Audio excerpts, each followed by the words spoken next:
Are you ready? Okay.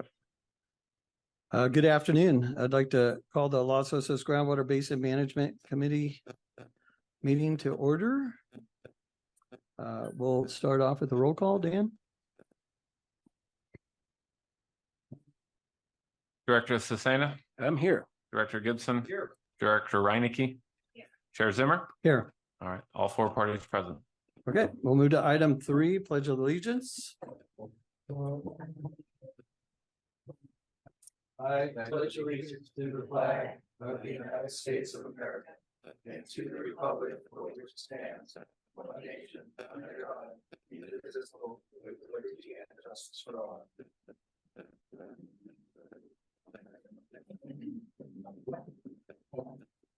Okay, we'll move to item 4, board member comments. Do you have any comments?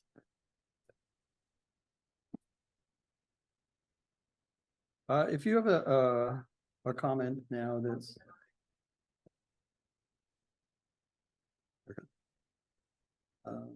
anybody else? I shoot. We have a full agenda. I have a couple comments just to start things off. Wanted to make a quick comment regarding one of the items, the Anastasia subdivision and how it Golden State's involvement is with that project, and the understanding that it's been widely discussed throughout the community. So I thought I'd take a moment here just to talk about our issue of a can and will serve letter for that project. And that's pursuant to our obligation under the Public Utility Code.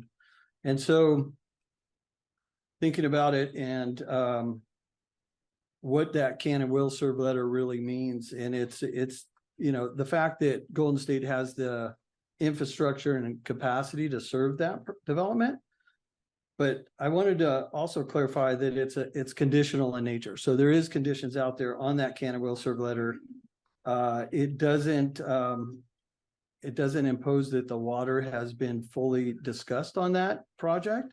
And it also has specific conditions on the project and specifically with the groundwater and the integrity of the groundwater basin. So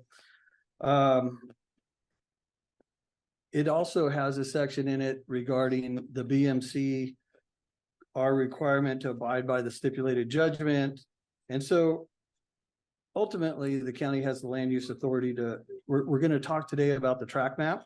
The county has that authority. They have obligations under that authority, and Golden State can't infringe on land use authority. So that's part of our regulation and our practice and policies that we've done throughout all of our service areas. And so want to get that out on the table, but also just clarify the fact that Golden State, we have a vested interest in serving our community reliable water to the community in addition to protecting the groundwater basin. So we look forward to the presentation. We're going to hear a lot of details, a lot of interesting the characteristics of this project, but wanted to get that out in the open so that as you develop your comments on the project, you focus your comments accordingly. And we look forward to hearing those and definitely want to respond to that. With that said, we have a really full agenda right now. So I want to make sure everybody has time to stay for the entire meeting. We're scheduled to go to 4, may go past 4. Is that an issue for anybody? Or I have a meeting in here at 5:30. At 5:30, so yeah. Right here though, so I wouldn't have to go far. Okay.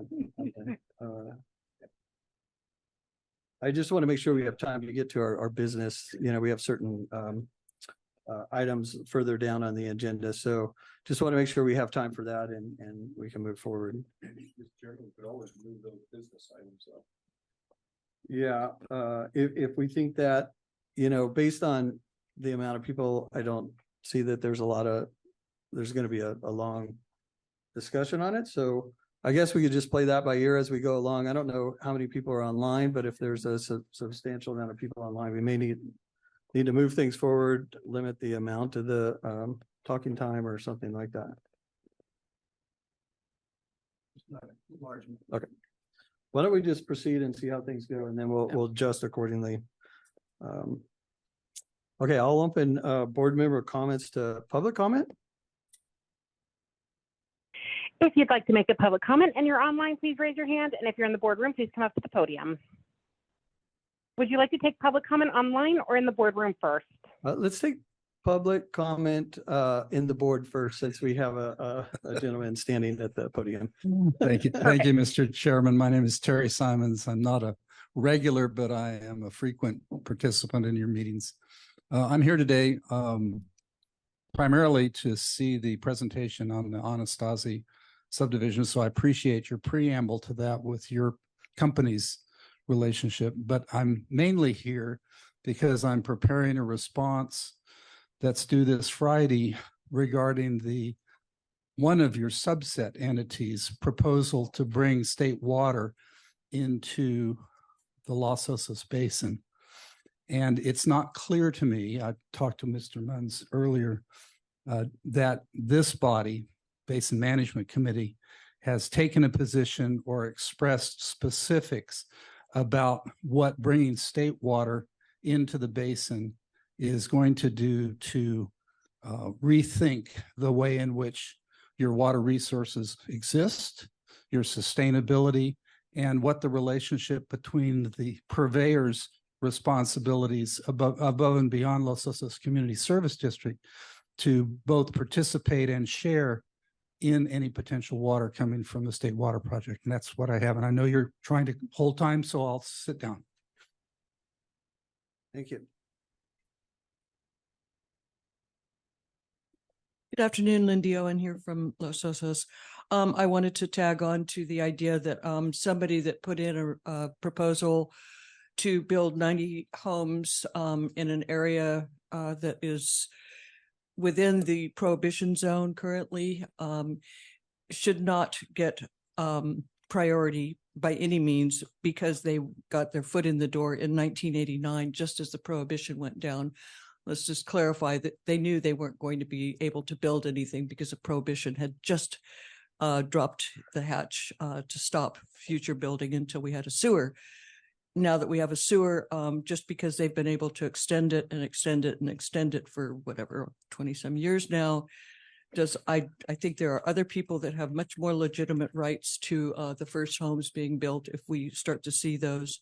And I'm always concerned that we don't really have affordable housing going in. All we have is mansions. And I want to go back to talking about meters on private wells. It's in the water code. We need to meter the private wells that Mr. Gibson and the county handle. If he proposes that we do it up in Paso Robles, which isn't even his district, well, sort of is now, then I don't know why he can balk at doing it in our basin. All I see is more water use going on outside of our purveyor's area. It's illogical, and it's really, I think, illegal. And I want the county to step forward and implement getting meters. We just need to know how much water they're using once a year. And I urge that go forward. We've talked about it for 7 years. Thanks. Just a reminder, this is for public comment for the board member comments. There will be a moment for public comment for items not on the agenda a little later in the meeting. Thank you. Deborah Howe, Los Osos resident. Very briefly regarding your comment on the will serve letter, you said that there were conditions on that will serve letter. Is that will serve letter available for us to see? We would like to understand the conditions and how they're impacting the basin. Thank you. Sure.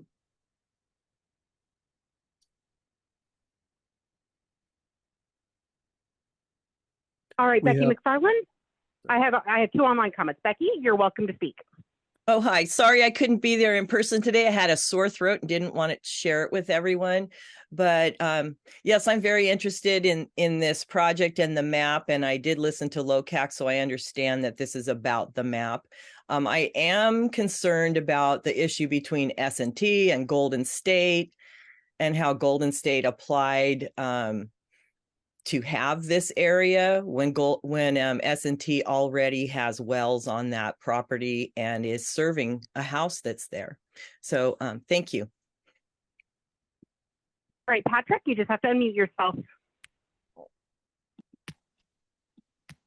Thank you. So I would just like to read something because from the stipulated judgment, because Mark did mention that they were looking at that. And this has to do with number 5.7, special authority over purveyor pool. So it says, on behalf of the purveyors, the Basin Management Committee shall, and that means you have to do it, not that you have a choice of doing it, but you shall adopt regulations and restrictions on the purveyor's delivery of water and its consumption within the basin to conserve the water supply for the greatest public benefit. So that is something that hasn't been done yet. You guys need to come to an agreement on this. And if you can't come to an agreement, I know all four of you have to vote positive in agreement to things on this because it's a change in policy. You'll have to then go back to the courts and ask them to decide on this. But if you had done this, I doubt a will serve letter would have been served because that is not in the public's greatest interest. And I understand that Golden State is required to give will serve letters if the applicant has achieved all of the restriction or all the requirements of the county. But as Becky had just said, there's a question whether actually S&T or Golden State have jurisdiction over this area. So I'd like to just bring that to your attention. 5.7, special authority over purveyor pool. Please get that going and do that. You're supposed to have done that 7 years ago. Thank you. There's no further public comment online. Okay, we'll bring it back to the board. Couple of comments. So the Canon will serve letter is available. It's a public document. We can either turn it over at here or at the county's project. It's, Yeah. well, no, it should be attached to the staff report when that comes out. Okay. And I believe that's to be heard at our next meeting on the 31st, so that if it's not, we'll make sure that it gets there. But that agenda should be publicly available a week from today. Yeah. Okay. Yeah. All right. Other questions? No, that was pretty much.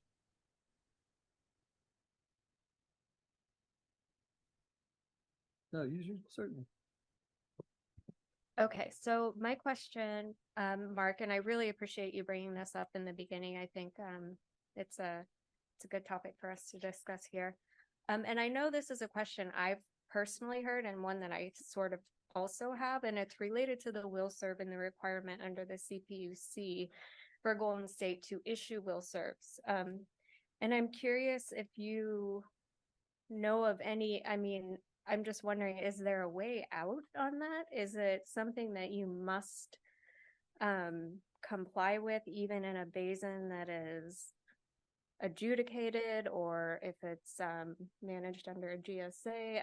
I'm wondering, is there any alternative, or can you kind of, I guess, have a discretionary type approach to that under drought conditions? Right.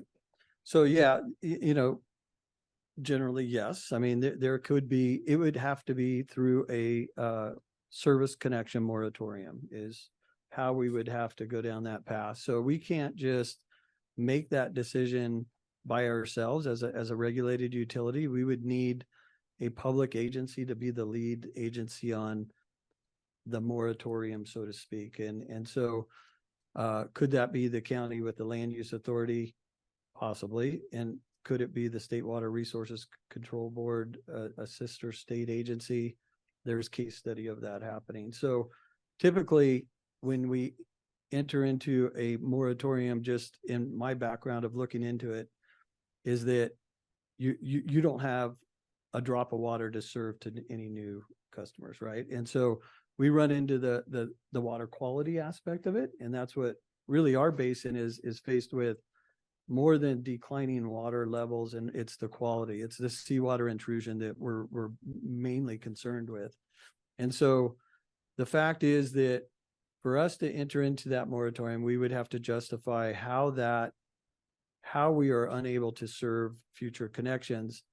And so we would go down that path of looking at the history of what we've done today, and we entered into this basin management committee. We've have a basin plan to sustainably manage the basin. And so all of those factors would come into play. I'm not saying that means that we couldn't do it. We certainly could do it.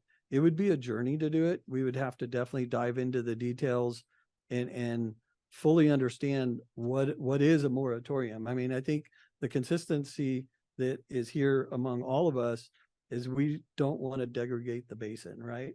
But we have to understand what that moratorium really means and what are the conditions and rules to get there. And so I think every one of our agencies will have certain conditions and rules.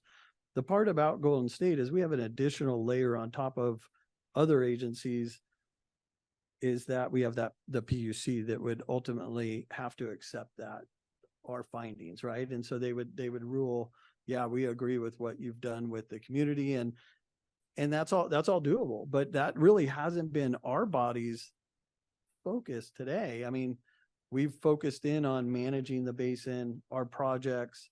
And so could that be a journey we go down? I mean, it could be, but that's just not where we're at.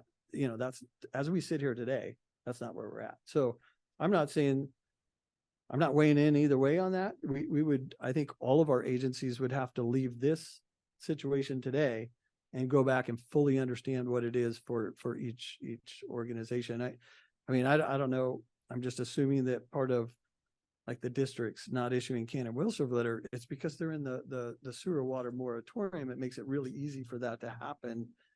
Are there other requirements that if that gets lifted to not give can and will serve letters, it may be a simple, Ron may know that off the top of his head and say, yeah, we could still do that. But there may be things like that, right? So a lot to consider. It would be a journey to go down that path. Not to say that I'm not willing to go down it or that that's not the best thing to do, but I think we should be cognitive of every agency, including the counties.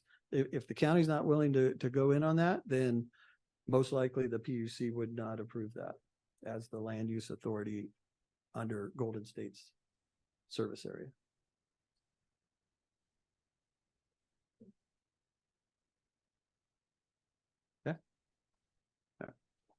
Hi, Yeah. this is David Grimm with County Public Works. Yes. I just want to make sure you're aware that I'm online here and I'm ready to present the Anastasia map item at any point. Yes, we are ready for you. Okay. So we're going to close item 5. Item 4, board member comments. We're going to move to item 5 and welcome to the meeting. Okay, thank you very much. David, real quick, I'm Yep. going to stop sharing so you can share your screen. Perfect. I was going to ask you that. Thanks, Ron. Let me go ahead and get that up here.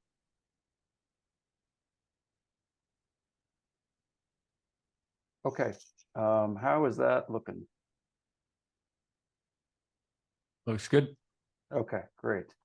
I'll be cycling through some different materials and files here.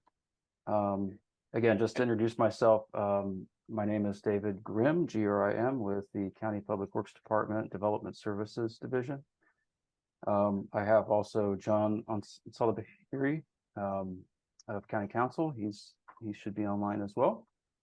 I'm here, David. Great. So we may interrupt each other as we work through the presentation, but he and I will be presenting this at the Board of Supervisors meeting on the 31st. So I have about 10 minutes worth of slides, I think, to go through here.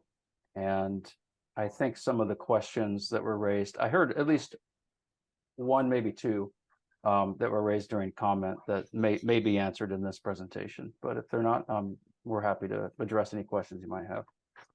Okay, so first off, I forgive me for those who are familiar with this process, with the subdivision process, but I feel that it's really critical to go over what the subdivision process is, just in a very brief nutshell, because it's key to understanding what the board is going to be considering on the 31st.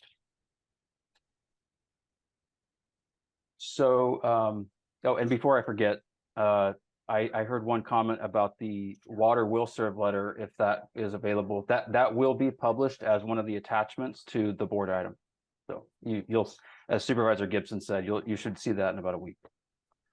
Okay, real brief overview of the subdivision process. These bullet points that you see, this is a vastly abbreviated, vastly oversimplified rundown of what that process entails. So the first thing is that you have a project that is proposed, and it's going through the public review, internal staff review process. It gets conditions applied to it. Those recommended conditions go to whatever hearing body is applicable: subdivision review board, planning commission, and then that hearing body determines if it's going to be approved and if the conditions are appropriate. And once it's approved, that's it, in the sense that the project is approved. That concludes the discretionary approval process. And and for a subdivision, that's called a tentative map. So it's either a tentative tract map or a tentative parcel map, but it's a tentative map. It's not a map in the sense that it's a graphical map or a map of the county or a map of a neighborhood. No, it's referring to a specific kind of map that is prepared in accordance with state laws and county ordinances. So when the planning commission, for example, approves a tentative tract map, that is when they are approving the project. Everything after that is more technical in nature. Everything after that is ministerial, meaning that if it meets the criteria of what the standards are, if for example, if they show that they've built the street according to our specific standard for subgrade or whatever, then we can just sign off on that. There's no discretion involved in that. It's a ministerial action at that point. So everything after a tentative tract map is approved, it's about fulfilling the map conditions. And we'll get into some of the ones that are more germane to your discussion. Are they building that infrastructure, or are they bonding it? Most of the time, developers bond it, and they post a performance bond, and they have to make payments on the premiums for those bonds, and they have a certain timeline that they need to be completed by. And then this allows the tentative map to be then reviewed by the county surveyor, which is a board appointed role. And then the county surveyor presents the tentative map to the board of supervisors and says, we've checked everything, and the applicant has signed off on all the conditions. The map is ready to be recorded. Okay. And so the board sees that on their consent agenda, typically. Just yesterday, there was one on their consent agenda, exactly what we're doing here. And it's more of a perfunctory ministerial thing. Recordation of the map allows the lots to be sold. There's some other things in there too, but that's the primary thing that an applicant is after, is fulfilling the conditions that were put on their tentative map so that they can start to sell property and proceed. So lot develop, it also leads to developing individual lots and occupancy and so forth. Now that has to occur in a very specific way. It's not just a free-for-all at that point. But this is a very broad overview of where we're at. So what is the item on October 31st? It's not to approve the project. It's not to reconsider the project. It's not to unapprove the project. There's nothing that the county can do to unapprove the project. Legally, we have to process this. Legally, we have, if they've met the conditions that were put on the tentative map, we have to present it to the board. And then the board, per the Subdivision Map Act, has to approve it if they've met their conditions. They have to. And that's why these items are typically on the consent agenda. The next slide here, forgive the if any of this is grainy, I apologize, but so on one hand is just a simple this is the aerial view of where we're at here in the community. I think most of you probably know where we're talking about, but it's between Sea Pines and Petro Valley Road, and all of the collection of parcels that comprise the development are here in yellow. If it's approved, it would result in 97 new single-family housing lots. This on the right, this is not the actual map. When I say the final map, the technical final map, that's not what you're looking at here. This is just a simple lot layout. The actual final map is very large. It's very technical. There's a lot of stuff to look at. And a version of this will be attached to the board item, so you'll be able to look at it in more detail if you want. But everything has to be displayed in a very specific way that meets the Professional Land Surveyors Act and the Subdivision Map Act. So this is a technical document. So getting to the kind of the issue at hand, what I think what most people are concerned with here. Let me back up just real quick. Typically, a final map, as I've described, would be on the board's consent agenda, right?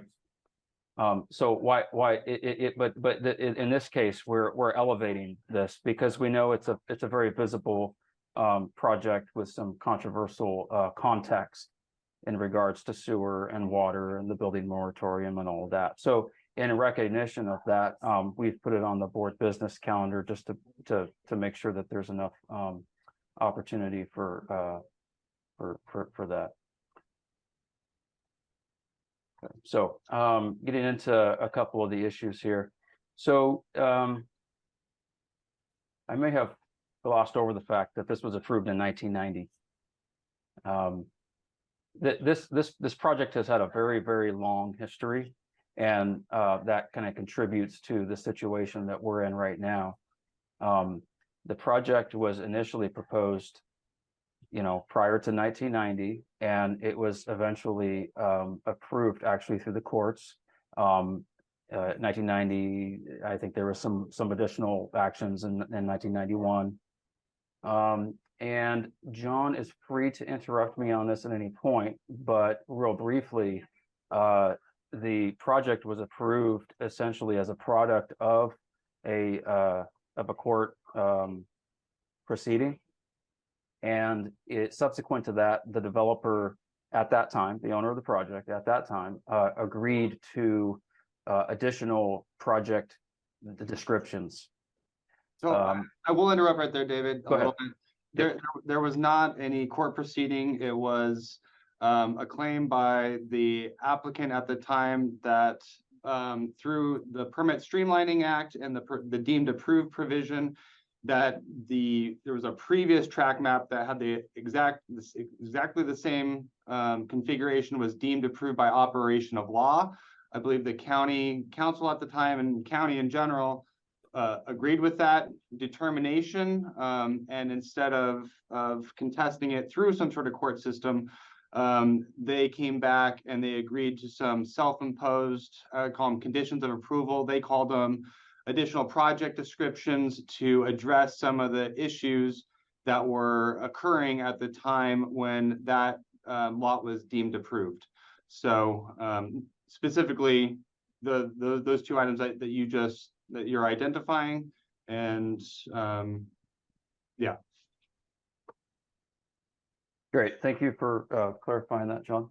Sure.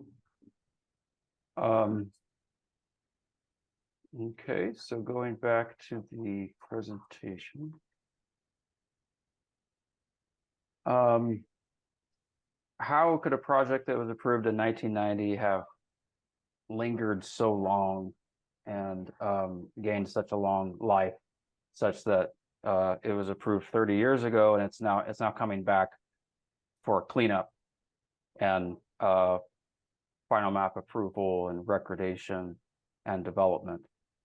You know, this while this development did have some unique aspects to it and how it got approved, and 33 years is a very long time under any in any case. Sometimes developments do this. Sometimes something gets approved and then there's financial issues, or there's a housing recession, maybe multiple recessions. Anything can happen, and then something is resurrected. You know, something comes back, and we have to kind of pick up where we left off and continue processing it. So, getting to the next slide here, two of the conditions that the applicant agreed to at that time that it was approved was obviously spoke to water and sewer.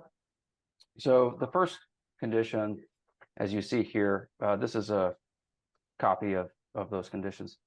It says that the project shall connect to a community-wide sewer system approved by the Water Quality Control Board, and it will not file the final map, and that's what we're doing here, unless and until a community-wide sewer system has been constructed and is available for the project to connect to. Now,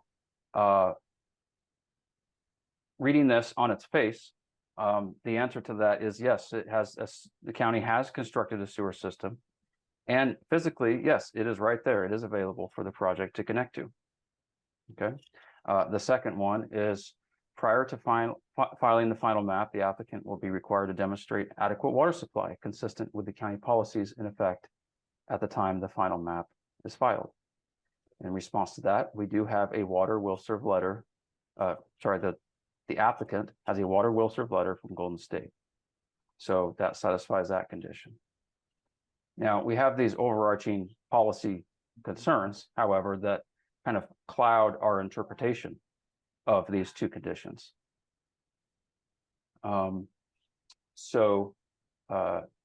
That is going to be addressed through a restrictive covenant.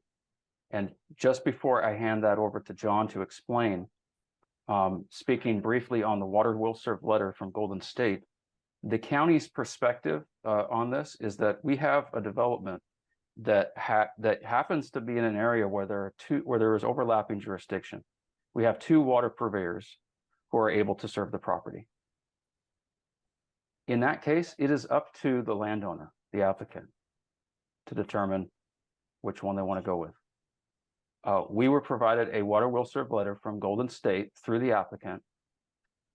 So from our perspective, from the county's perspective, that condition is satisfied. If there is a dispute between the two water purveyors in regards to who gets to serve the property, that's not our concern. Okay, I am going to hand it over to John, just real briefly for explanation of the restrictive covenant. Before you start, Mr. Ensel-Beher, this is Bruce Gibson, and I wonder if I could add a little perspective and a little clarity as regards the subdivision map act process and the actual item before the Board of Supervisors, and get you to affirm, contradict, or edit what I have to say. A tentative vesting trap map, as we are looking at right now, is the product of state law that is the Subdivision Map Act. And that is put in place 100 years ago now. Correct me if I'm wrong, but most of 100 years ago, to bring some order to the way that land is subdivided. Previously, and perhaps not uncommonly, interested parties would go to a bar, sketch a map on the back of a napkin, and take it down to the county and have it recorded. Created a certain amount of confusion, and we see what we call antiquated subdivisions all over the county. The Subdivision Map Act regularizes that, and among the various things it does is it makes sure that the infrastructure improvements and the resources necessary to serve a proposed subdivision are in place at the time that legal lots are constructed.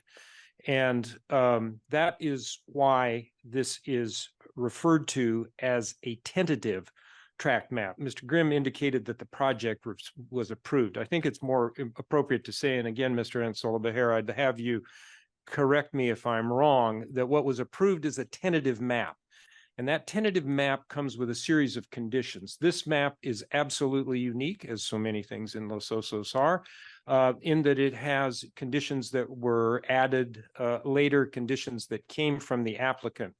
But the idea is that the tentative nature of that map is that it looks okay to create this subdivision if certain things are done.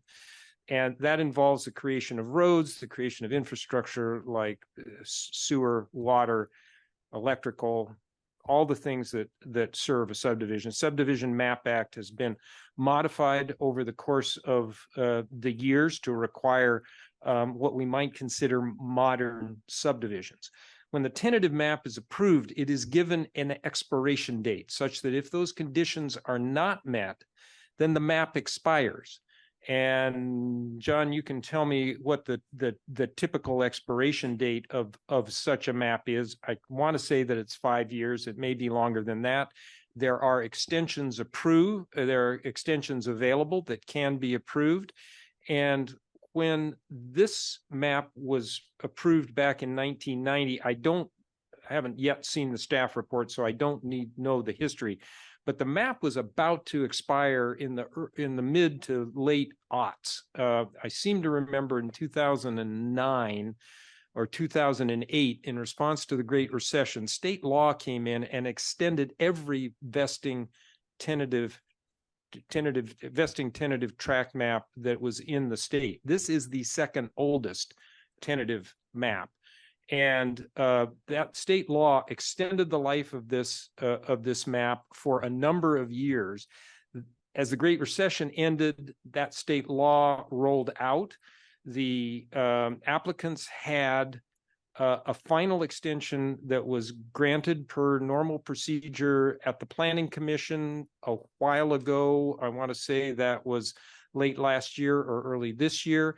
And they're coming up on the actual termination of the time frame within which this map can be recorded so that those lots are legal. What Mr. Grimm says is correct, that typically this is pretty much a ministerial process. It's pretty cut and dried as to what you have to do to get a map recorded. But in the end, it is the determination of the Board of Supervisors that the conditions have been met through a formal process, and whether it's on closed session, consent agenda, it's never in closed session, whether it's on consent agenda or whether it's an open hearing item like we're going to have coming up on this one, the board has to make the determination that the means has been, that the necessary conditions have been approved. What we get is a recommendation from our public works staff that they've checked all the boxes, that all these things have been done.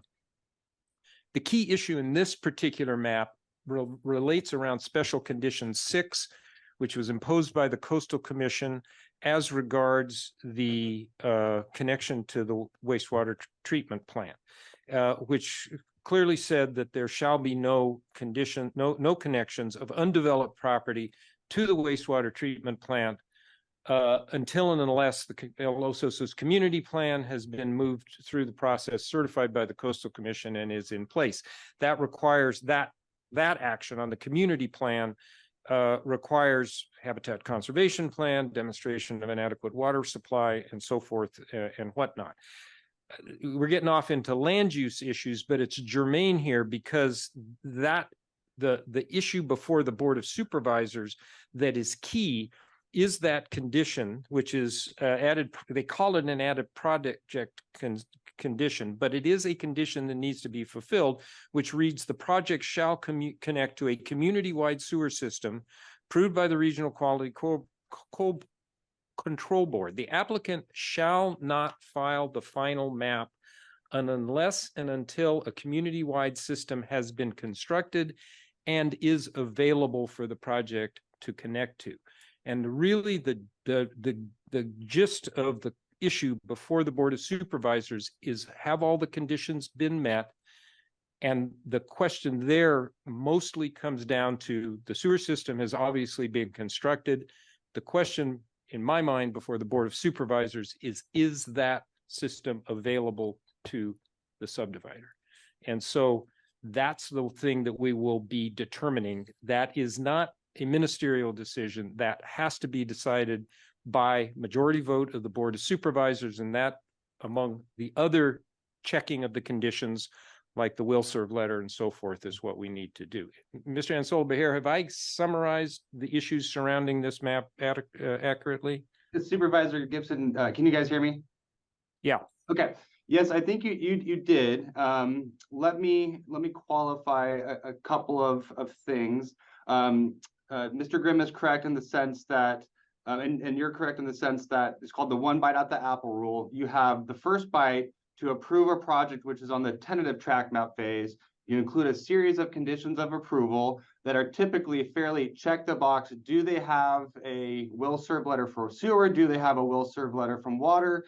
Is their infrastructure, up to code? Did they put in stormwater correctly? It's fairly technical in nature, and on the back end, the final map approval is technically ministerial. Actually, for cities, it's the city engineer that has the authority to actually approve that.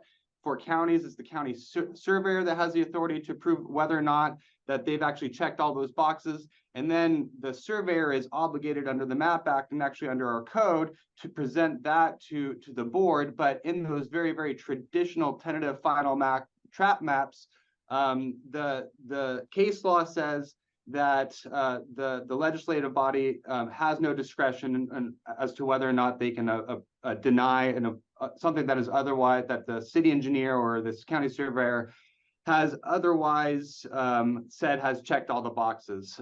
There's one case where a city tried to do that and they said no. The city engineer said it was fine, and your obligations were ministerial in nature. I would say this map is unique in the sense that it kicks certain policy and kind of discretionary decisions down the road by virtue of self-imposed additional project descriptions / conditions of approval 1 and 2. To complicate, and I think what staff is looking to the board, staff has made a determination on what they think, whether or not the applicant has satisfied that or not. But we are taking it to the board to bless that decision. And the question is by virtue of self-imposed conditions 1 and 2, does the board have any wiggle room on whether or not they've met those conditions? And I would argue yes, to some degree, right?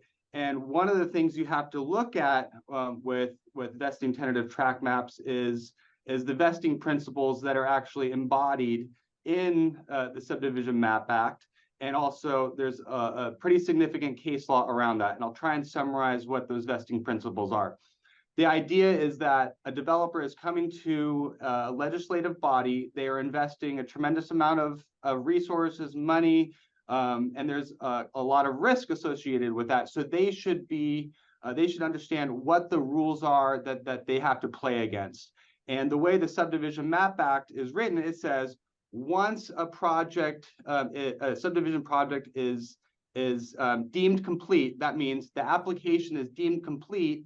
The legislative body can only use the rules, regulations, policies, and all that stuff that was in effect at the time the project was deemed complete when it both makes either approval or disapproval or conditioned approval of the tentative map act or of the tentative map, and same thing with the final map. What it also says is for 2 years following each final map, any building permits for single family residences you can only apply the rules and regulations that were in effect at the time that the project was deemed that the application was deemed complete. So in this case, that would be 30-something years. With respect to the 2 conditions of approval, 1 and 2, regarding sewer, on the one hand, there is physically a sewer there, but the county cannot allow undeveloped lots to connect to that sewer because of condition 6. Staff's view is that that was a regulation that was imposed well after the tentative map was approved. And so the vesting principles say you can't look at that regulatory prohibition when it comes to whether or not they've satisfied that condition. At least that's how the Subdivision Map Act is laid out. That's what it tells decision makers, what tools they can use when they're looking at whether or not someone has complied with the conditions of approval. And on the water side, they do have a will serve letter from Golden State. I believe, I think Blaine's in audience. He's looked at the water situation in Los Osos, and it's, for all intents and purposes, getting better. The way we've tried to reconcile, well, how do we deal with our inability to issue an unconditional will serve letter for sewer based on condition 6 is this idea of a restrictive covenant. And what the restrictive covenant does is it prohibits any development whatsoever on the project. That includes infrastructure, and that includes anything else, unless and until the Coastal Commission rescinds condition 6. So, and only at that time and let me also back up. They also need a separate CDP, coastal development permit, for any homes on the property. There is no condition, there is no coastal development permit to allow for any homes to be there. They are not on the wait list, so they would need to apply to get on the wait list. And any sort of homes that were developed would be subject to all current rules and regulations. The HCP, they would have to pay into the HCP program. They would have to do any sort of water conservation. And another element to this project is there's actually in 1990, the Coastal Act required 15% of the homes to be set aside for very low and moderate. I forgot the exact, I'll have to look at it, affordable housing. So there is, I think, 14 homes that have to be deed restricted for 45 or 55 years for affordable housing. We have, through the affordable housing agreement that we've negotiated with the developer, included what I call a throttling condition, which says that they cannot construct more than 6 market rate homes unless and until at least one affordable home is constructed and sold. So and so the idea there is they can't go and construct all, let's say, 84 market rate homes without doing the affordable homes and throw the affordable lots into bankruptcy or something like that. They have to bring the affordable lots into existence and have them sold as the market rate homes come online. And hopefully that answers some of your questions. Yeah, I appreciate that, Mr. Ansola-Bejar. And let me just confirm that before the board, in terms of approving or not this map, the board does have discretion as to whether to approve that restricted covenant as a part of any decision we might make. That's true. Yes. Okay. So for the public, I appreciate your patience with a long and excruciatingly complicated legal and land use regulatory description of where we are. But I hope that sheds a little light on the complexities of this and the issues that are absolutely at play here. I will say again, I know there's some commentary as to the legitimacy of a will serve letter as issued by Golden State and the adequacy of the water supply. I would note again that the BMC's annual reports show that the basin is not in overdraft. And I would simply note, as a matter of course, when our land use regulations in the county require demonstration within an urbanized area that's subject to connection to a municipal water supply, we have always taken a will serve letter as a demonstration that there is water to serve the property. So that isn't so much the issue, at least as far as I analyze it. And again, I haven't seen the final staff report, so I haven't been party to the entirety of the analysis. It is a quasi-judicial, I take this as a quasi-judicial action by the board, so I'm not in a position to I need to hear everything in terms of input and read everything in terms of analysis before and go to the public hearing before rendering a decision. But as I see it, it's this question of the availability of the sewer that's the central issue. So I appreciate, Mr. Chairman, your indulgence in Sure. letting me Yeah, interact on this. If I could just make one comment on the can and will serve letter as the second part of what we're discussing here. Similar to what you heard about the track map recordation, the can and will serve letter has that similar process that the earlier can and will serve letters issued for this development, they change, the can and will serve letter will change over time. Today, we don't know what's going to be permitted. There's a whole list that John tried to capture much of it, but you know, our retrofit program of what we're talking about, there's going to be a lot of conditions on the actual building permit. Once we understand what's being built, we can develop conditions into the final can and will serve letter and impose those on the developer. So what you see today in the can and will serve letter is what we know today. And that's why we've included the language. Is that there's the can and will serve letter right there. You can look at the language that we added. It's talks, yeah, the special facilities and such. So this will change. And at the bottom of that letter, there's an expiration date. It'll have to be renewed. And at that point, there'll be additional conditions as they develop. So just to know that this can and will serve letter that you see today is most likely not going to be the final can and will serve letter that you see when the project's approved to build. And through the chair, can I add two more things? This is John with County Counsel's office again. Just another added layer of complexity, and I won't get into the specifics into this, is there is the Housing Accountability Act that does have some protections for housing projects, which would include this, and imposes both substantive and procedural limitations on an agency to deny housing projects or to reduce density. So we are looking at taking that into consideration. And the other thing with respect to the overlap of S&T and Golden State Water, we did look at that very, very carefully. We did a full analysis on what was submitted to the CPUC, what they issued, and staff's conclusion is that there is this overlapping jurisdiction, and Golden State does have the authority to issue a will serve letter over the entirety of this area based on the CPUC's issued tariff.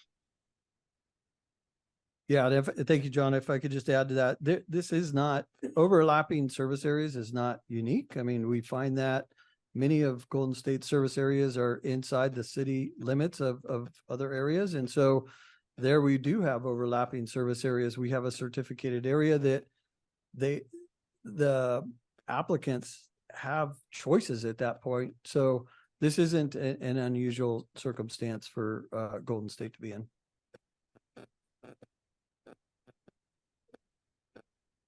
Yeah, let's let him. Let's go to questions from the. Yeah, sorry. So sorry, John and Dave, you have more of your presentation to give? I'm fine. Yeah, no, I have Unloaded additional, shit. yeah, let me know if you have any questions. I have other things, possibly. Okay. To Sounds share, good. but Thank yeah, you. I stopped sharing my screen here, so go ahead. Thank you for the presentation. Yeah, no very problem. helpful. So I'll bring it back to the board now for any questions you have. Then we'll go to public comment, and then we'll have further discussion if needed. Okay. First, thank you, John and David. That was a very helpful presentation. It definitely provided a lot of clarity about the project here. So I'm looking at some of my notes, and I understand these conditions were approved back in 1990. That's a long time ago. This is unique. It is somehow kind of frozen in that time where it's going to have a lot of the provisions from 1990 or requirements from 1990, which the significance of that, I guess we don't really know until they really start building and planning the project. I will say, to address that question, all the infrastructure is going to be subject to current standards. And that was actually one of the conditions of approval that is included, is that all infrastructure has to be based on current standards. So David can confirm, but they have reviewed all the tentative track map improvements, based on all current standards. Okay, thank you for that. Yeah, just real quick, when they submit their improvement plans for how the infrastructure is going to be built out, I think they did so back in the day, but they've recently gone through the whole process again to show that everything is, yes, at today's standards for the county's public improvement standards. So we've confirmed that. Thank you. Okay, thank you. And this isn't really related to water, but since you brought it up, I'm going to ask, what about the affordable housing? Does that comply with current standards for being deed restricted and that type of thing? I wish planning was here. So this is John with County Council's office. I would say, our current, I don't think our standards have changed in the sense of the amount of affordability that we usually request. I would say typically if tentative track maps are coming forward with us now, most legislative bodies push developers to provide as much deed restricted homes and, let's say, homes that are arguably affordable by design as possible. So we don't have the ability to massage the design of the map in order to increase, I would say, affordability through non-deed restricted ways. But I believe the 10% or the 15% that's required under the Coastal Act is the current standard. I will say, generally speaking, I've done a lot of affordable housing for developments in my career. Deed restricted for long-term is difficult sometimes because it's sometimes hard to get lending for. So you will often need down payment assistance programs.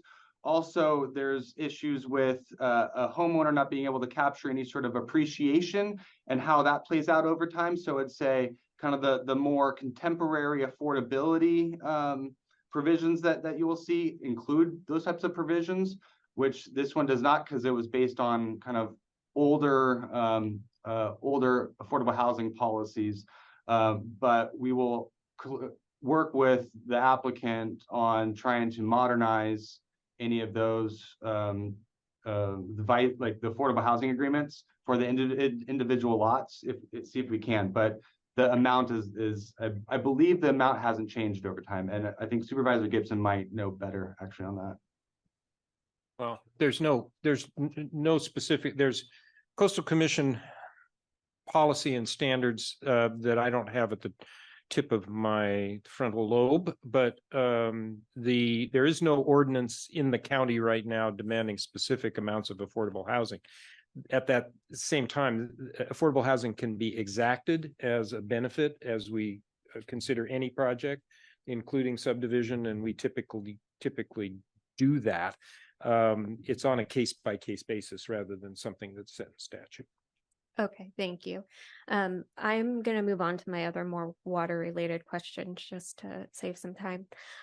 One thing, so this, I don't know, this is sort of something that I've heard repeated a couple times.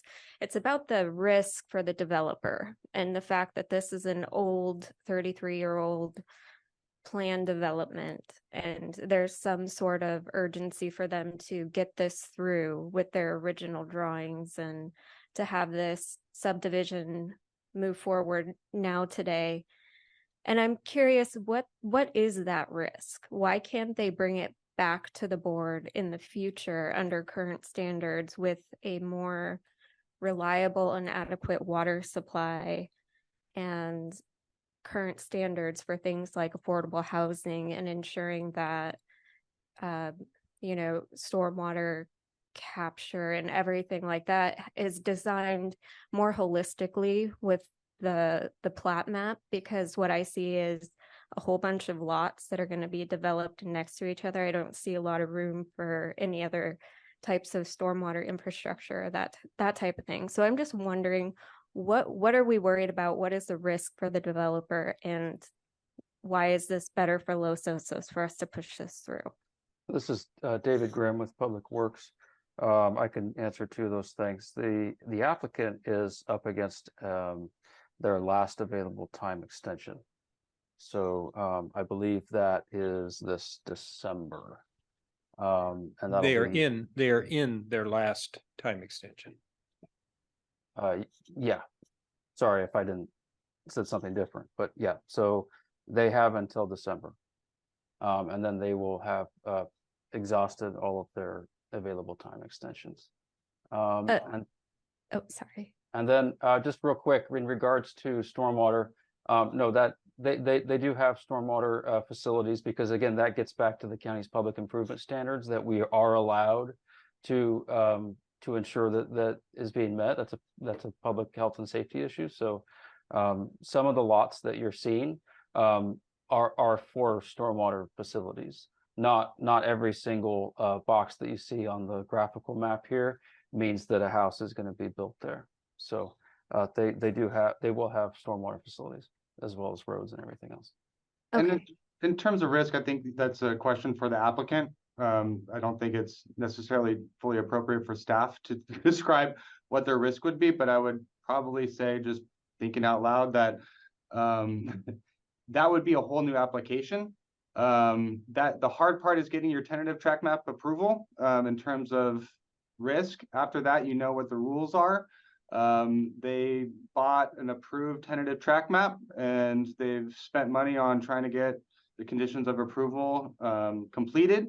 They had to go through a quiet title action because there were some discrepancies in terms of their deed and what the overlying map was. They've spent money on design. They have bonds in place for, I think, was it, Dave, like 12 or $14 million worth of infrastructure. That those bonds will stay in place until Condition 6 is lifted, and they can actually do some sort of they can actually put in the infrastructure. So it's a matter of if they had to go back, that would be a whole new project. They bought a project that was entitled. And Understood. again, Thank you. Oh, okay, yeah, go ahead. Yeah, just real quick, again, by law, we have to process permits, right? We have to process plans and maps as they come in, and there are strict guidelines or strict laws around the turnaround time. If an applicant has presented to us that, hey, here's evidence that I have met my conditions, and we have affirmed that, as we've kind of presented to you in this presentation, then we have to move forward with it. We can't just sit on something and let it expire, and then so. Thank you. I appreciate that. My last rather long set of questions is all related to the basin and the will serve itself. So I think I'll tend to probably direct these to you, Mr. Gibson, because to me, I understand this is ministerial. However, it seems to be ministerial with a discretionary accent to it. So I'm curious. I have some questions, and I'll just kind of go on and then let you answer. So when we're looking at the water, and I believe what it said is supply, it definitely talked about supply availability based on county standards at the time the map is issued.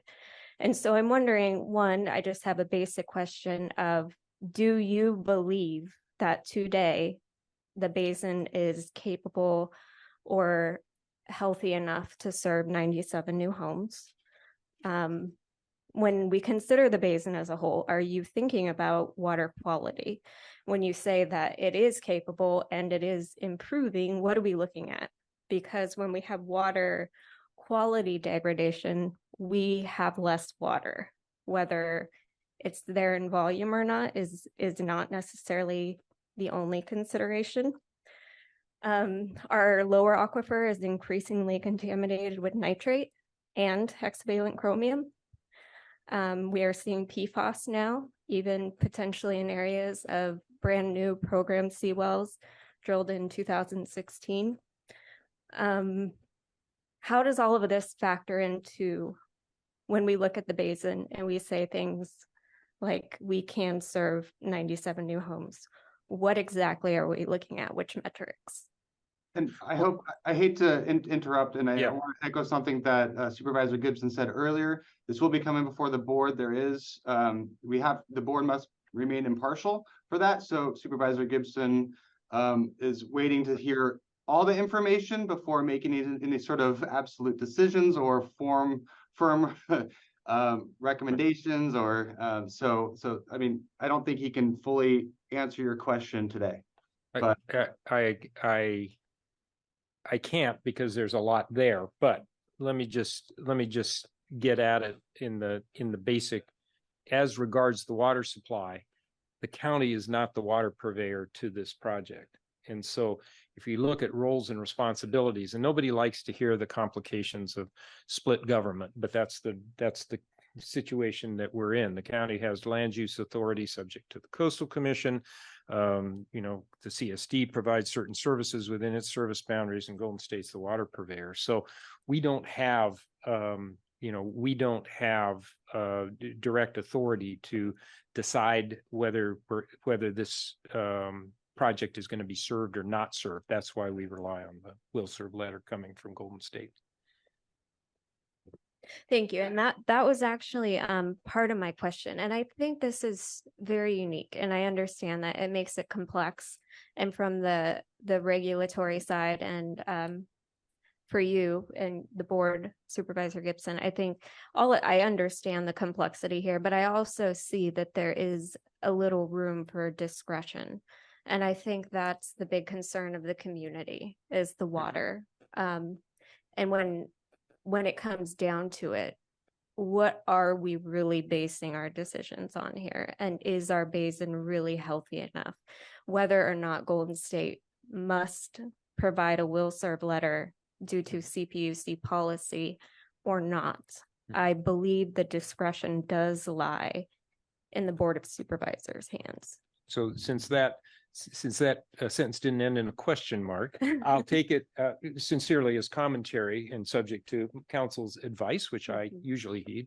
I appreciate the thought, and that would be something to submit to the Board of Supervisors if you or in your entity or the committee so cares. Thank you. And I mean, we could address that a little bit.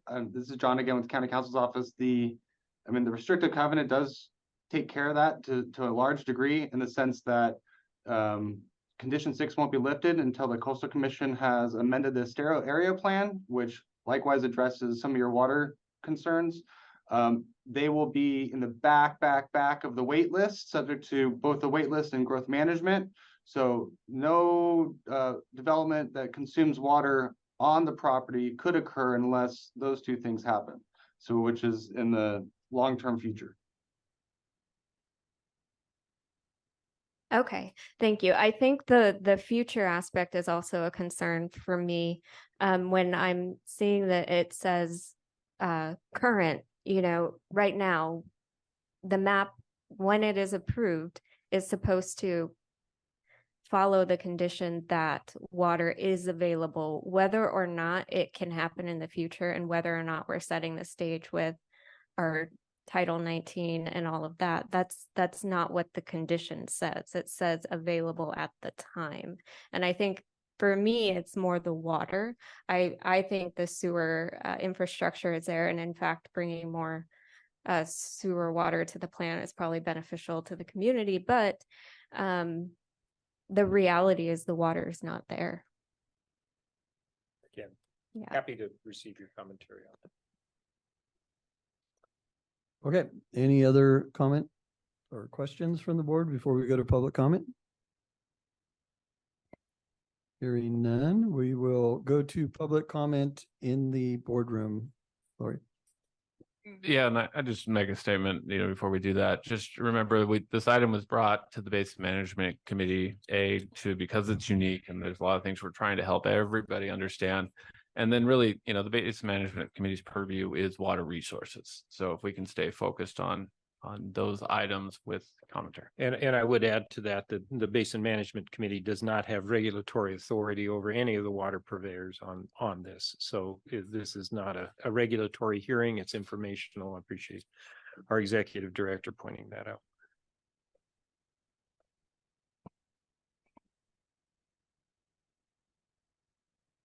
Okay, we're going to move to public comment. Thank you, Mr. Chairman. My name is Terry Simons. Here on this issue for an informational perspective, I appreciate what Public Works staff has put together. Conspicuously absent from their presentation was an actual chain of how from 1990 until the current time that a single approved tentative map has sustained all the regulatory responsibilities for extension. I've been processing track maps in this county since the late 70s and early 80s. And quite frankly, I was shocked to hear that this tentative map has somehow sustained a viability through this period.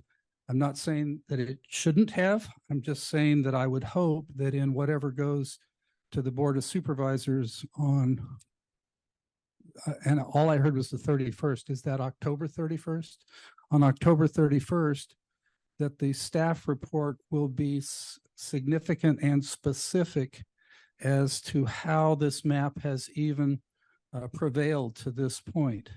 And all discussion for this body, I think, is, as was said earlier, should stay focused on your responsibilities as water purveyors to provide water to whatever properties within your jurisdiction are in fact legally allowed to have water, and how you do that becomes a purveyor by purveyor issue.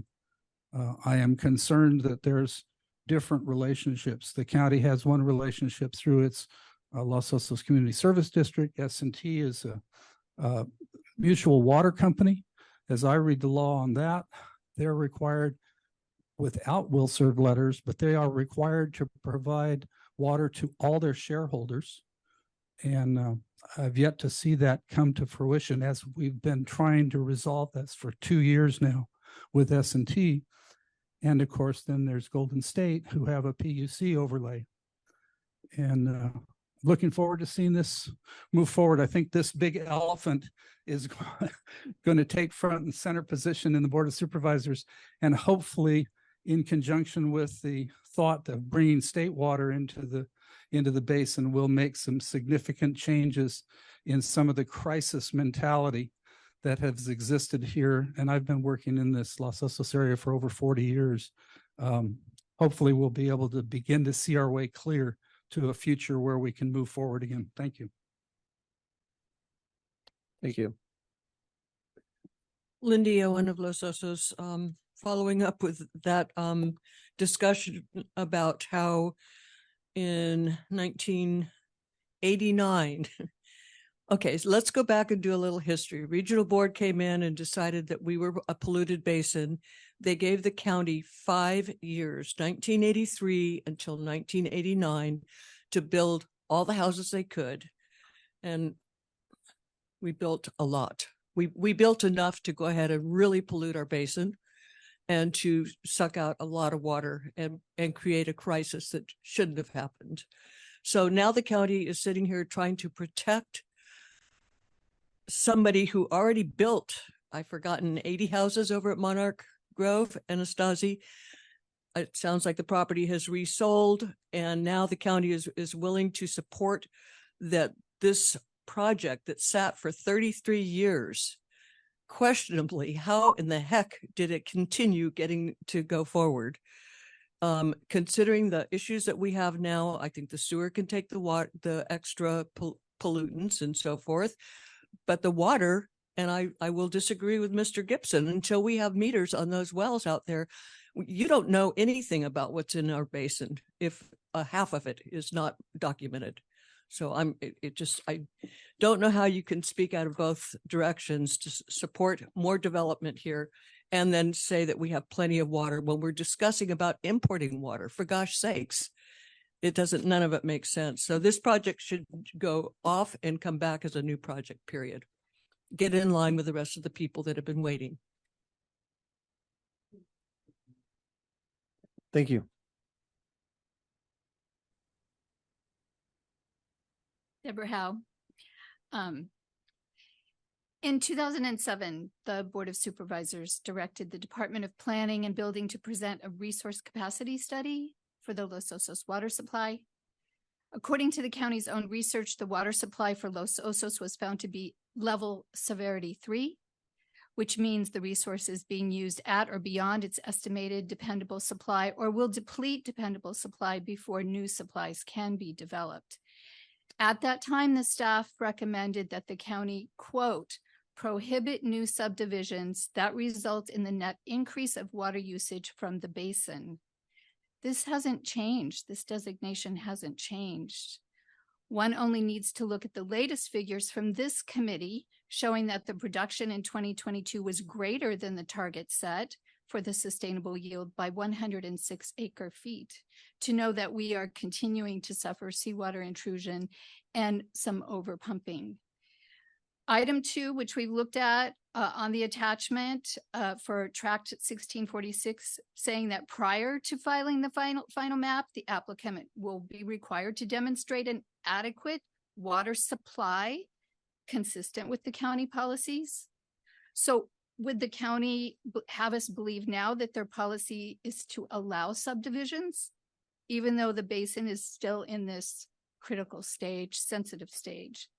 And let's not forget that it was overpumping that brought us to the stipulated judgment. The stipulated judgment describes the purpose of this committee, the Basin Management Committee, is to, quote, protect and enhance the long-term integrity of the basin through implementation of the basin plan. There's only one water purveyor issuing will serve letters. We know who that is, Golden State, and they've made their position clear and understandable. A moratorium, very interesting concept. I'd like to pursue that more, but for you to turn to the county and say, oh, you go first, is not really an adequate position. You have to take responsibility for this position you're taking. And honestly, it seems to be in conflict with the stated purpose of this committee, since your position is completely untethered to the actual condition of the basin. It's just based on, well, you know, we're a public company, so therefore we must. I question if Golden State is capable of complying with the rules and requirements of the basin plan, given their current position on will serve letters. And I suggest that this be reviewed in light of their willingness to provide a will serve letter for this development. Thank you.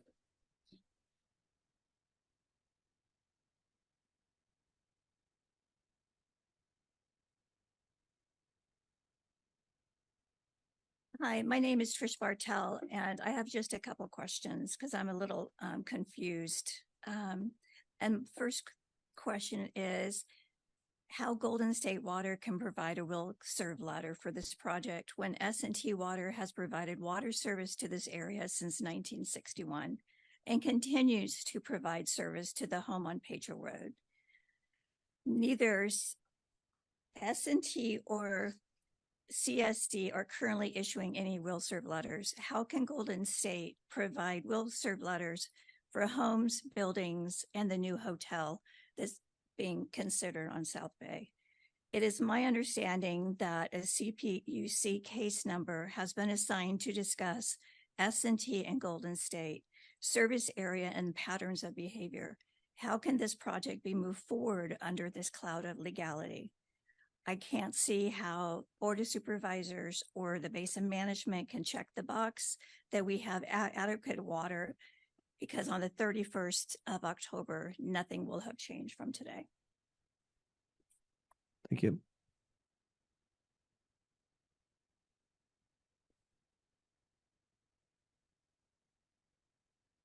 Good afternoon. I'm glad it's not good evening yet. My name is Andrea Luker, and I'm a 36-year resident of Los Osos. Also proud of my 35 years of municipal experience, including city manager in Morro Bay. This project has certainly got the community's attention. Absolutely.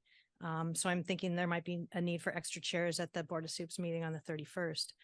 Based on the presentation, I just wanted to make 2 points. First, we know that the tentative map is dated 1989, but likely it was done a few years prior to that. This tentative map is slated for presentation on the 31st, and it certainly doesn't reflect, and I think we can all agree that it doesn't reflect any creativity or sensitivity to the environment. as do many of the new and recent subdivisions that are and developments that are currently happening in this county. The tentative map certainly needs a dramatic makeover to reflect at a minimum, green space, parks, adequate affordable units, which sounds like that could be happening among other things. And then second, and specific to the water issue that we have in Los Osos, once the map is finalized and the parcels are for sale, I would expect the buyers in this development would be placed at the end of what I will call the water list. That list is comprised, as we know, of existing property owners that have been waiting for years to develop their parcels. It's most important, I think, that we hear confirmation again and again from the County of San Luis Obispo that the new parcel owners will be at the end of that water list. This development certainly doesn't fit Los Osos as presented. And then two other quick things. In a recent Coastal Commission hearing last week, they were talking about 10% affordable housing. So just for the record, I don't know if that's their policy, but they talked about that. And then one thing that was missing in this presentation that I thought was very intriguing from the presentation that was done on September 28th was that this is the second oldest tentative map in the state of California. It's not something that just happens every couple of years. It doesn't happen every couple of years. So I think that is something that really needs to be included in the presentation on the 31st. Thank you very much. Thank you.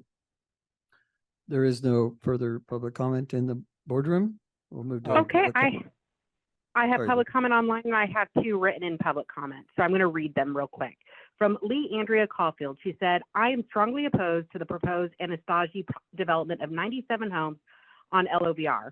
It is widely known that there is insufficient water and there is saltwater intrusion as we are in overdraft. Additionally, it is in an area of sensitive habitat. It would add approximately 400 people to our community.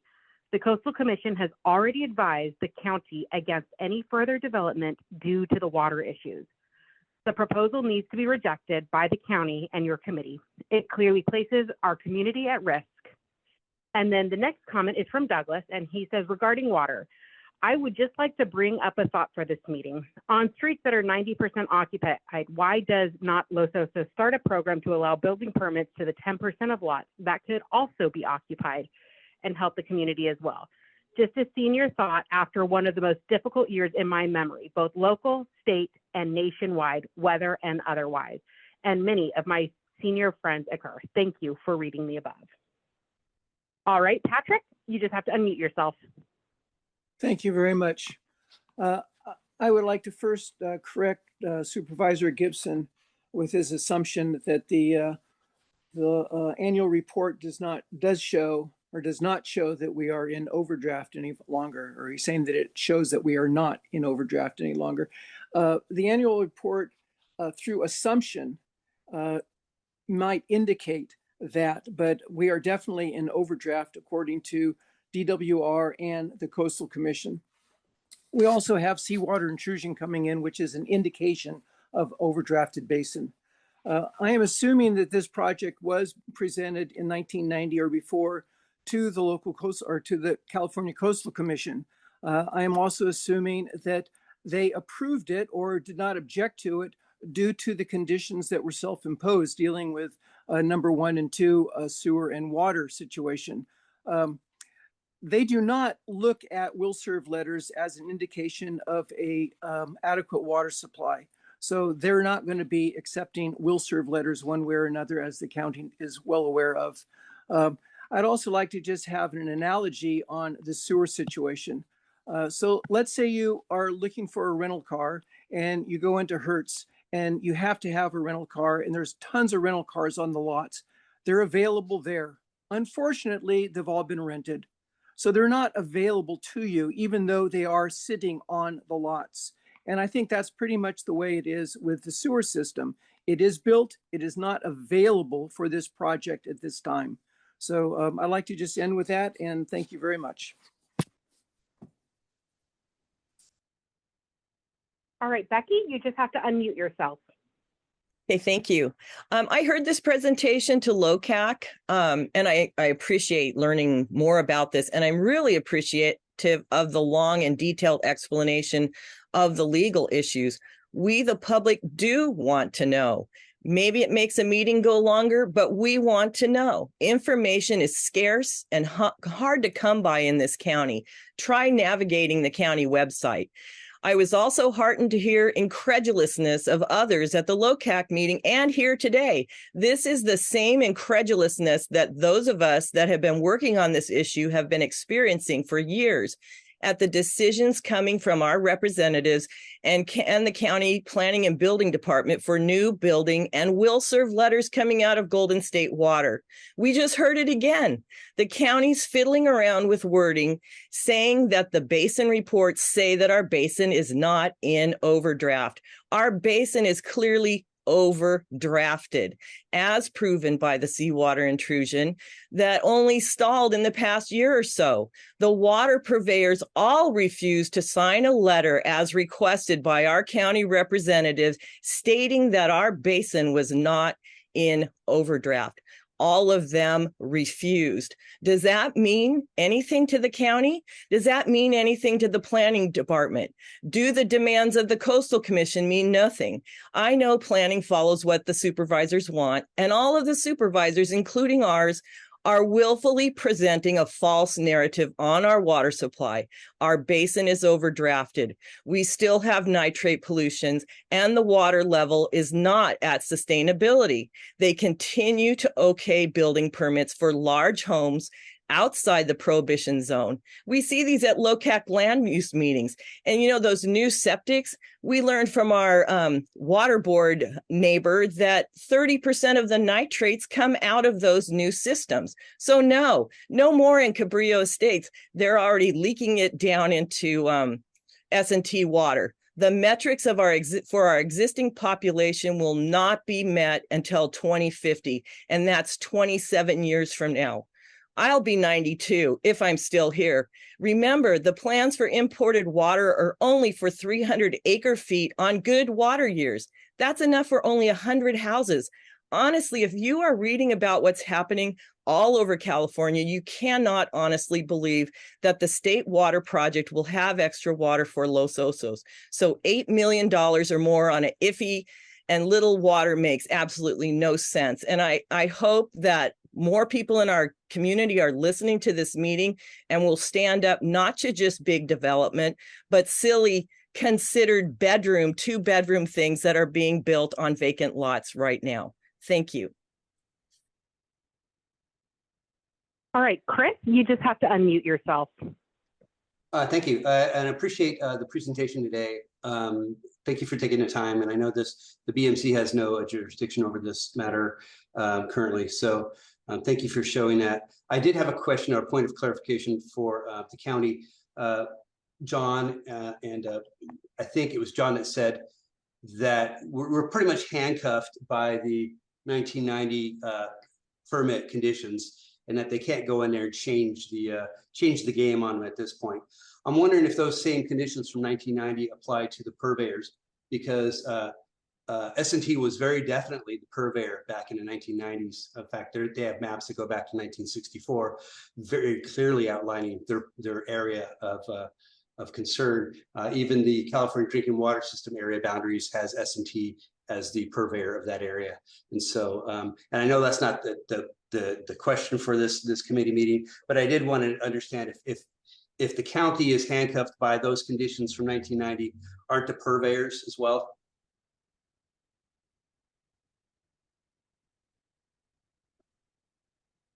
Chris, is that the end of your public comment? Yes, thank you. Thank you. All right, Emily, you just have to unmute yourself.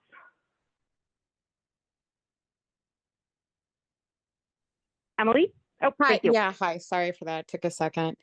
Emily Miggins, just want to make a point, which I mean, first of all, the speakers have been fantastic, so I won't repeat any points made previous to this. But County Council there, John, I think your name is, I mean, I don't know what your background is. I understand what your role is here, but you very matter-of-factly, as legal counsel, said that our water situation is improving.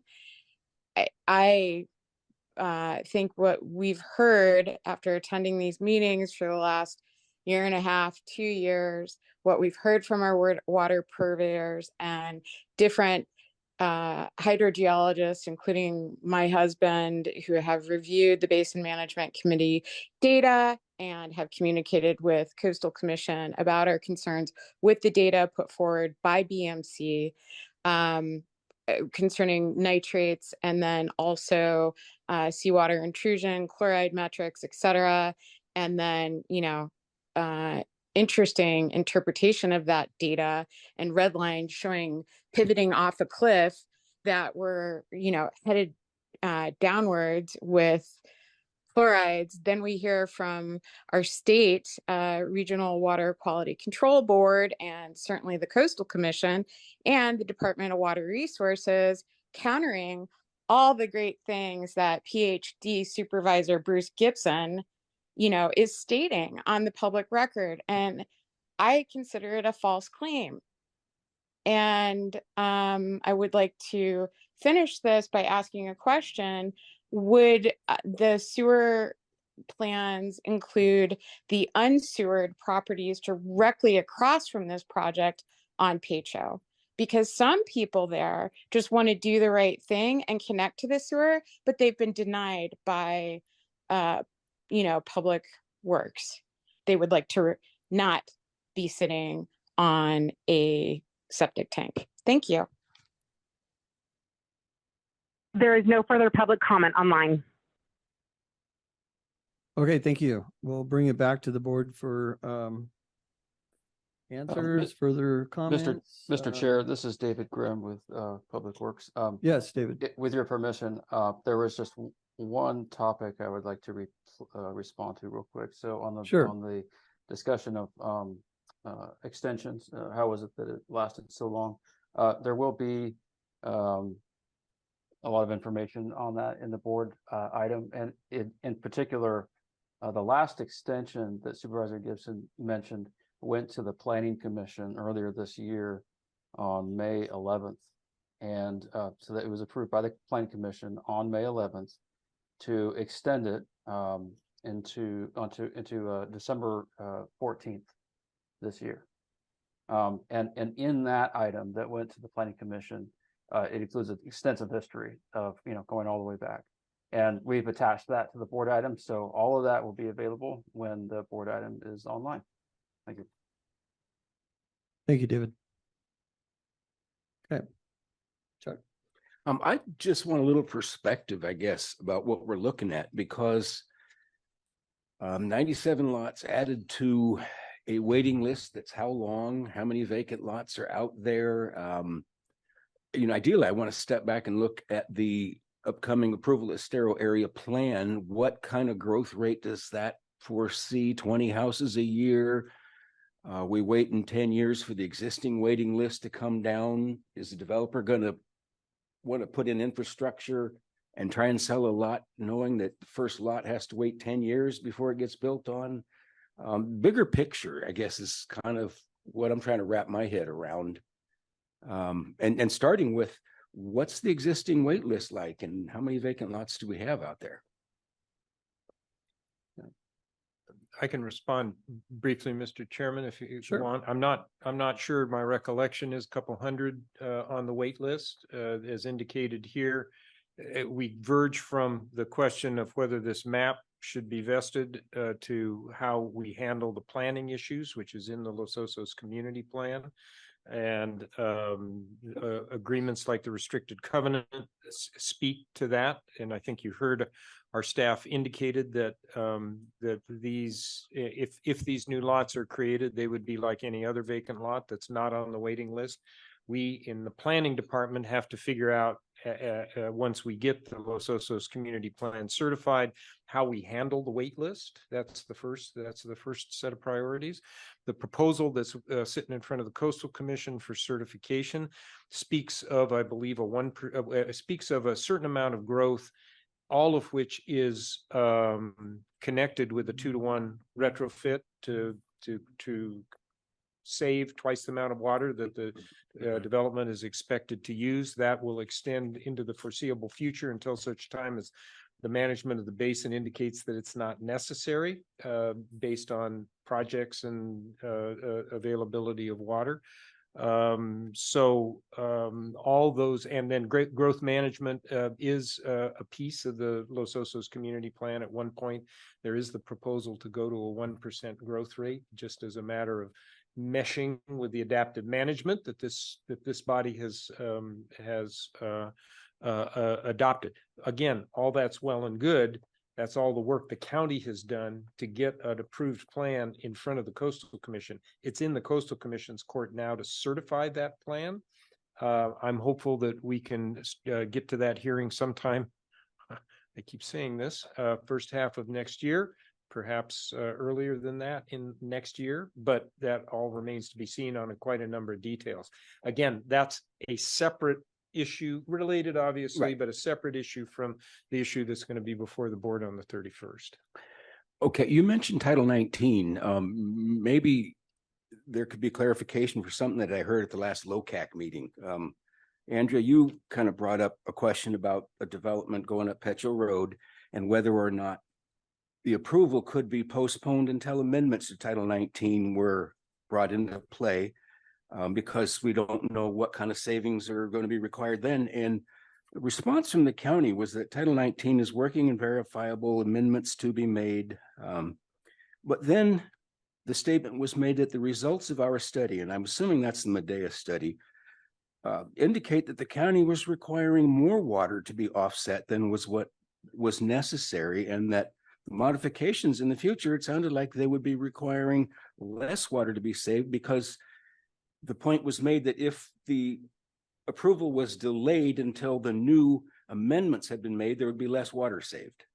So is that the direction Title 19's headed? I guess that's... Well, we'd have to go back and look at specifics of the Madaus study on Title 19, but the basic findings of that report were that the 2-to-1 offset program was working. Within that, I do believe, it's been a while since I've looked at that study, so I don't have that right in front of my head right now. But there were a couple of things. One is there were suggestions for strengthening the reporting and accounting of it, which is fine. Just to confirm the success that it's had over the years. I think there were some adjustments to the numbers. This is a technical matter, as you can imagine. That's why Madaus, as a engineering firm, has done it. If you look actually at Title 19 for Los Osos, it is, I do believe, unique in the county, or certainly unusual in the county, as requiring a 2-to-1 offset. There are other offsets, for instance, down in Napomo and in the agricultural areas of the Paso Basin that only require 1-to-1. But when we put that in place in 2009, the clear issue is we wanted to be absolutely certain that we were conserving at least as much water as was being proposed for the new development, and that Madaus report confirms that it was the case. We will be, and so again, I'm not sure whether the necessary amount of retrofitting in terms of numbers of fixtures and things like that, I don't know exactly where that goes, but we did talk about planning department priorities yesterday at the board. And the indication from the department is that they would be prepared to bring updates to Title 19, which is an important thing, in the first quarter of next year. Okay. Thank you.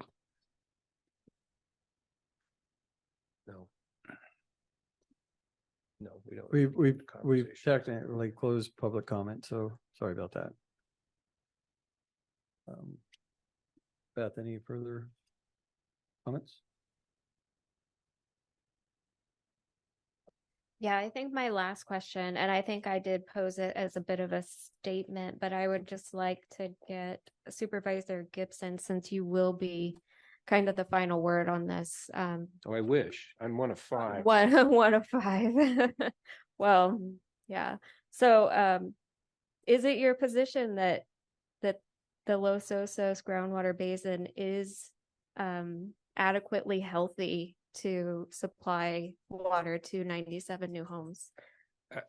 I'm not going to make a blanket statement. What I've observed in public a number of times is, if you look at our annual reports over recent years, that we are pumping somewhere, depending on the year, between 75 and 85% of the safe yield. And that is evidence that we are not taking more water out of the basin than the basin is capable of providing.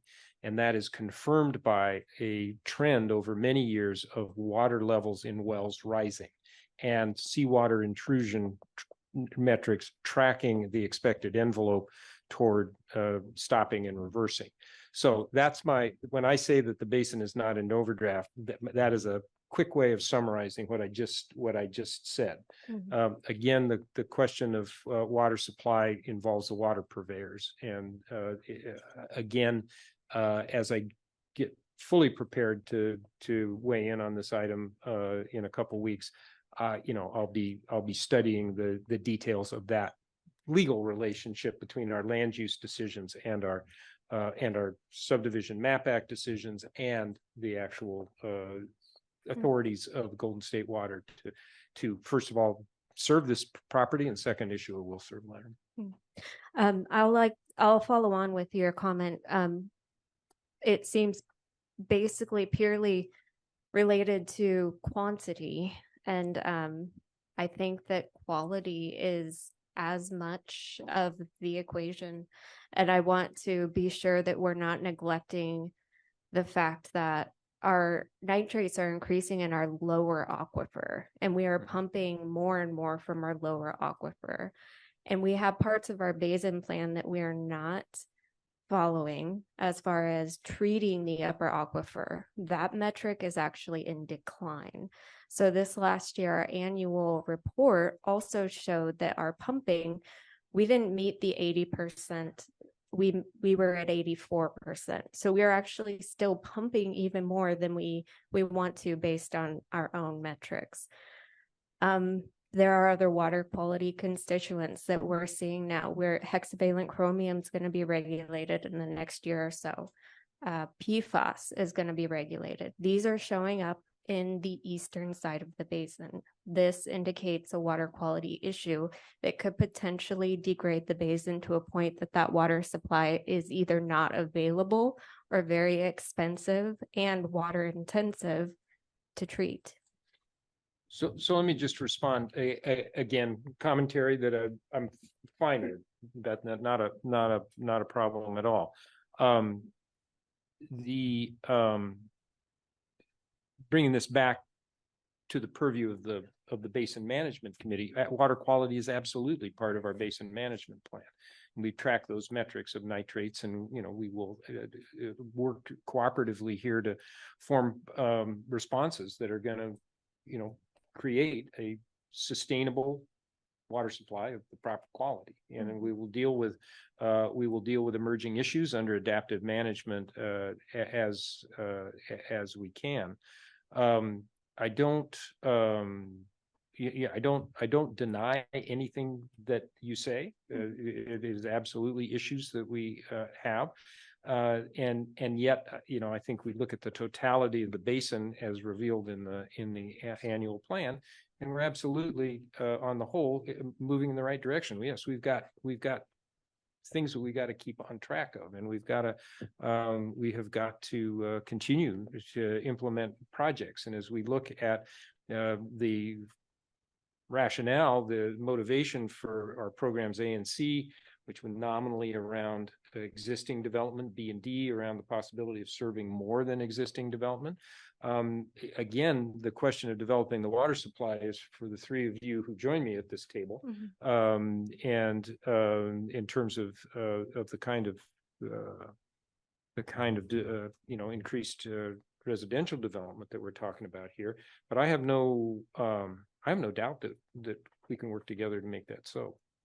I agree. And I'm not saying this development is not a good idea. I'm saying that currently today, with our present policies and our present conditions in the basin, which is explicitly what this condition 2 says, I'm just confused about how everyone is so convinced that we've met that. And so also for you, Chair Zimmer, is it your position then, say the CPUC will serve requirement was not placed on Golden State, do you believe that there is water available in the basin today to serve 97 new homes?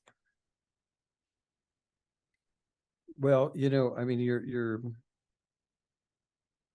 I don't think that is, I mean, not that I have my opinions. I think, as Chuck mentioned, but when this comes through, there's going to be conditions on it, on the project. And so, we're faced with having to issue a can and will serve letter. I think that the work that we've done in the basin has moved us in the right direction. And so, when we issue a can and will serve letter, that is basically stating that we have capacity in our water system, and we do have that. So you're asking me to comment on a condition that I guess is part of the county's condition that they have to abide by. That's not what Golden State has to abide by in issuing the can and will serve letter. So I think that we definitely need to manage our basin, be good stewards of it, ensure that we don't cause adverse impacts, and Golden State's going to ensure that happens as this project matures. So I don't think that is a question that Golden State is before Golden State today. The question is, do we have the capacity in our water system to serve this development? Because we know it's going to be well over 10 to 20 years before this development moves forward. There'll be additional conditions from Golden State's can and will serve letter as we move forward. Thank you. So to follow on to the, I guess, the notion that you have supply adequacy, at our last BMC meeting, you were asking for us to remove the deferral for the program Seawell based on the condition of your Rosina well and your Cabrillo well. I'm curious if you're confident in your water supply without the program Seawell, or if the program Seawell was a conditional idea for you to approve this or to reissue this 97 home will serve in 2021.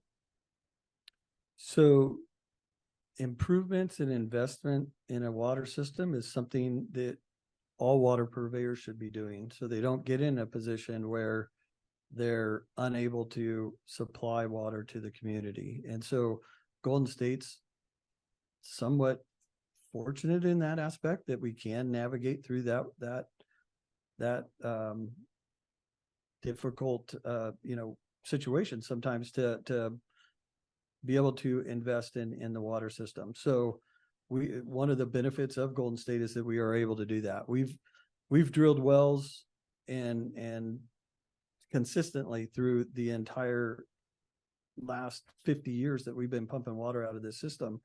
I know some people have been around here a long time, but there was a time when we pumped water solely from the upper aquifer.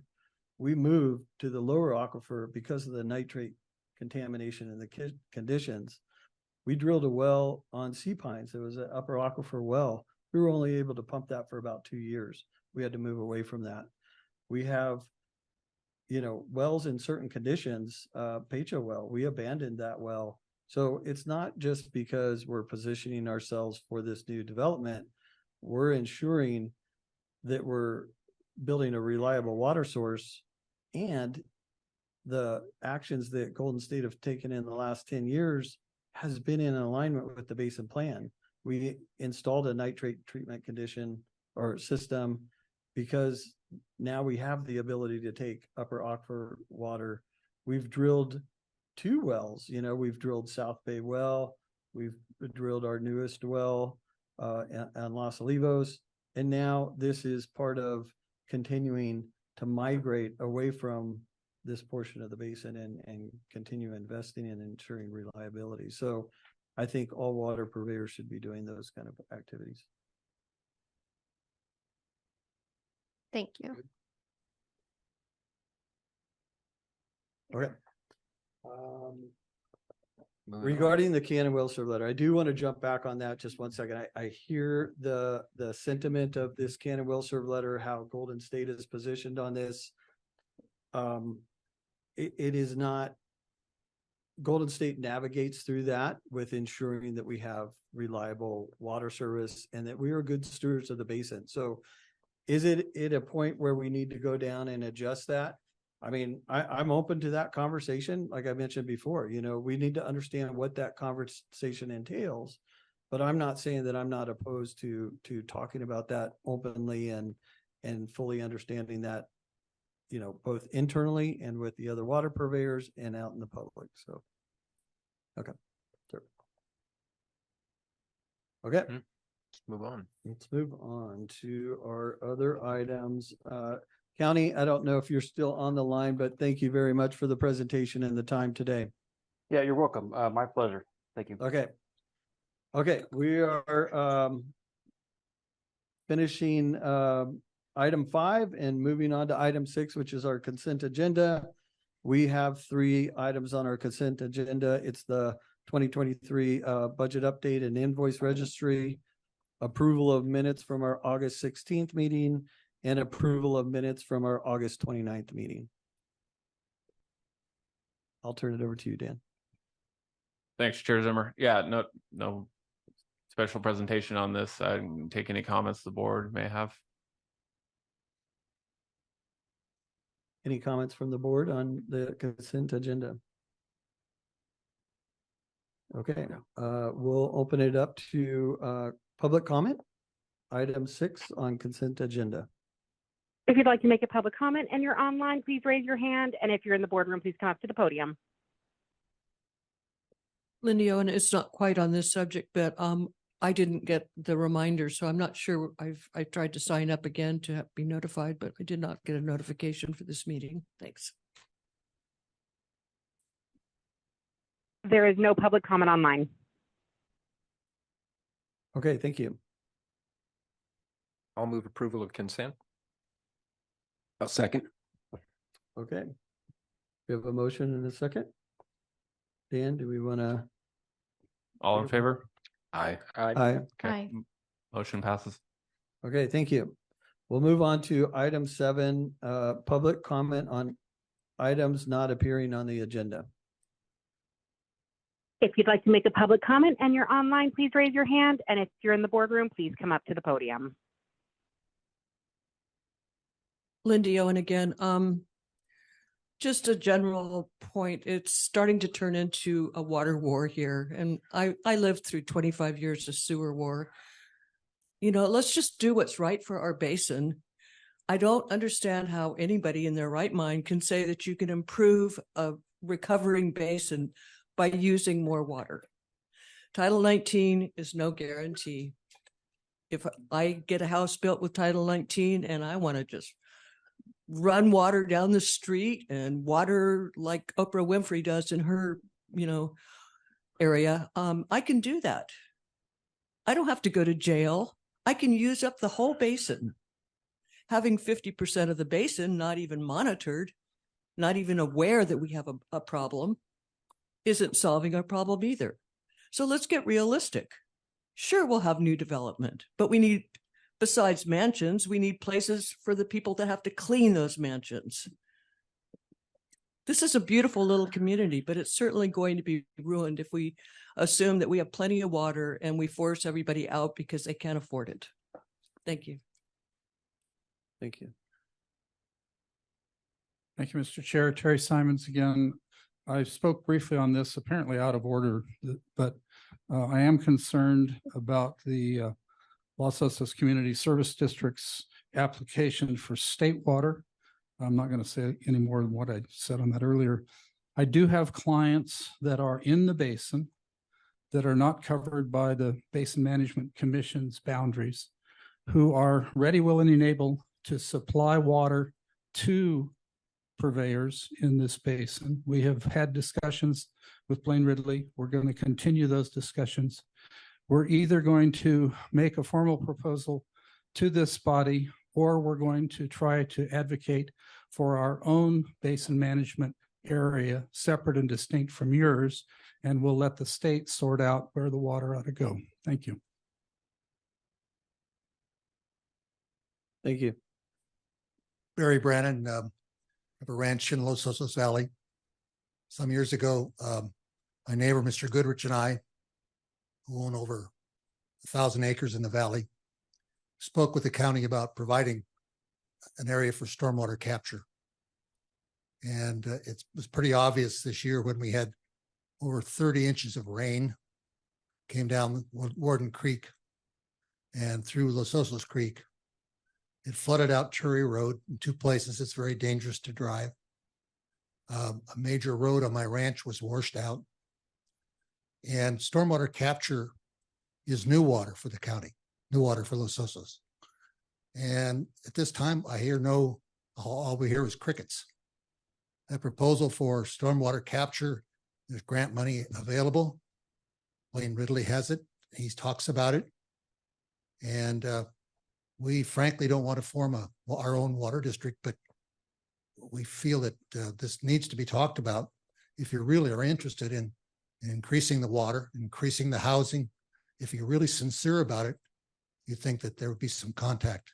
But right now we're getting nothing but crickets. Again, my name is Barry Brannon. Be more than happy to talk to any of you. Thank you. Thank you. We have no further public comment. I have some online. Okay, thank you. All right, Patrick, you just have to unmute yourself. Thank you very much. I would like to actually read something from the Basin Management Plan. You'll find it on page 2, section 6.3.2. And what it says is, in order to calculate the basin yield metric for any given year, it is necessary to know the quantity of groundwater extracted for the basin in that year. Accurate information about groundwater extraction will also be necessary to refine the model for calculation of the sustainable yield.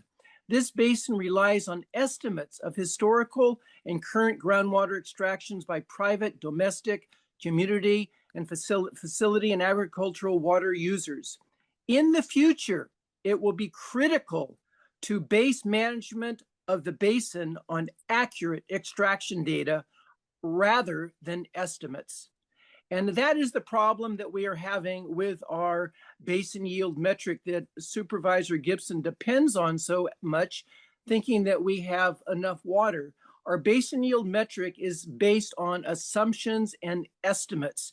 And the basin plan 7 years ago when it was adopted said that it is critical that it is based on accurate data rather than estimates.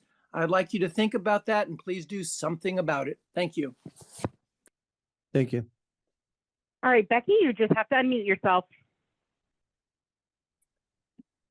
Okay, there I am.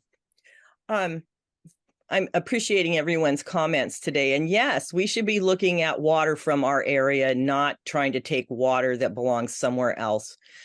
I wanted to say that back in the 1970s, the county was a water purveyor in Los Osos, and they knew that our aquifer was in overdraft. It had seawater intrusion and nitrate pollution, and yet they issued 1,240 permits for new homes during a 10-year period. They have continued to disregard the seriousness of the degradation of our water supply. I believe most of us thought that the sewer would take care of these problems. But after attending meetings and reading reports, our basin is still in overdraft. I was wrong to be so hopeful. I wish it wasn't so. I wish that mound of water going into the leach field behind my house was actually percolating into the aquifer and not pushing nitrates over into the S&T area. While there are now different people in positions of power in the county, the negligence continues. Building permits are being issued for guest houses and considering them, the same as bedrooms with no retrofit requirement, and new permits for new homes with septics that can still leach 30% of their nitrates into our water supply.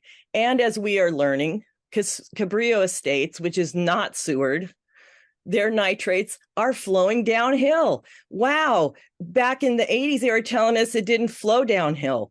Nearly 4 years ago, in a 2019 New Times article, our county representative says, We are showing results. Seawater intrusion is lessening. Things are mostly headed in the right direction. If all goes according to plan, Los Osos might finally be lifted from its 31-year abeyance 1 year from now, and unicorns can roam the hills, he quipped. But that's my goal. Everybody I talk to seems to think that's possible. Well, I'd like to know who the everybody was, because the basin report at that time would have been 2018. And it stated that the chloride metric that should be 100 milligrams or less was 145. It increased from 132 the year before. And then the 2019 report said 162 milligrams. 2020 said 205 milligrams. 2021, it went down by 3 milligrams. And we did see a decrease to 184 last year. But that's still almost double the goal. And it's still above that 2018 chloride level that he was saying that everybody said things were fine about. Trending in the right direction seems to be the buzzwords. Let's remember that the sustainable metrics. Becky, thank you. I appreciate it. Can I just say existing population? Thank you. All right, Jeff, you just have to unmute yourself. Thank you, Mr. Chairman. Good afternoon, committee members. My name is Jeff Edwards. And I'd like to follow up a little bit on the Board of Supervisors meeting yesterday and their planning department updates that they received. Specifically, the Title 19 updates that resulted or will result from the Los Osos water offset study and the tech memo that was issued. It was agreed, I think, pretty much that the Title 19 amendments are not going to be a heavy lift, and as a result, should be accomplished fairly quickly. Supervisor Gibson mentioned the first quarter of 2024, and I think that should work well. It'd be worth noting that once the board takes action on the Title 19 amendments, those changes go into effect 30 days following the action. There's no further review by any other agencies. And I'd encourage the purveyors and the public at large to get written comments in to Erilyn Sigwald and Ms. Momberger. I did submit a letter that was in connection with these amendments yesterday to the board. And I think some of the fundamental aspects of this, clearly the prohibition zone is a target-rich environment with thousands of 1.6 gallon per flush toilets, which are really ancient at this point. Thousands of 2.5 gallon per minute shower heads, which are equally obsolete. And everyone through this new update should have to retrofit any change in use, any new addition, anything at the 2-to-1 ratio. At the completion of the Title 19 amendments, I think it's important to note that with respect to the pending community plan, that without these Title 19 amendments and the HCP completed, that it's going to be very difficult to negotiate with the Coastal Commission and move the community plan forward. So with that, the backdrop of all of this is the county's current and longstanding water neutral policy for Los Osos. And I think that's something that few people recognize, that we are in a water neutral policy community. That's the way it is. So any discussion about additional demands and so forth and so on, I believe, is simply misplaced. Thank you for your time. All right, Emily, you just have to unmute yourself. I just wanted to publicly thank Beth for your earlier comments. I think you're a real upstander, and I just wanted to acknowledge that.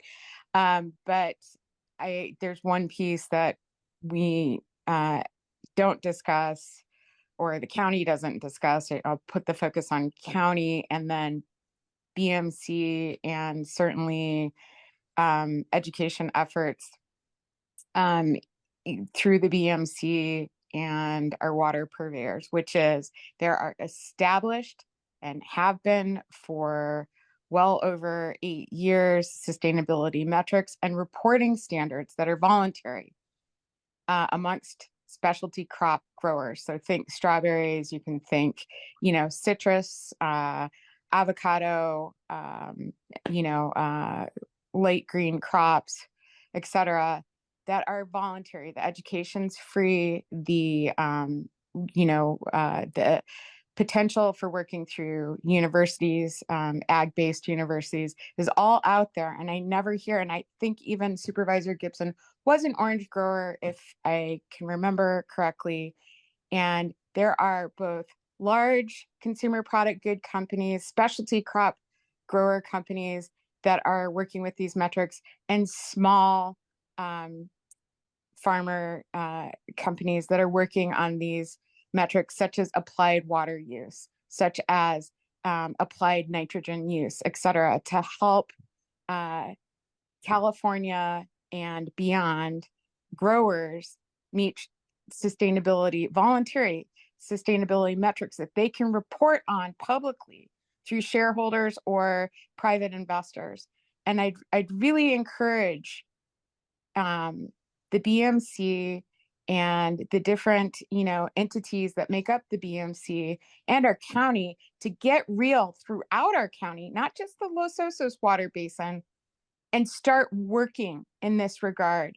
You're absent and have been absent from the table of sustainability for decades. Thank you. There's no further public comment online.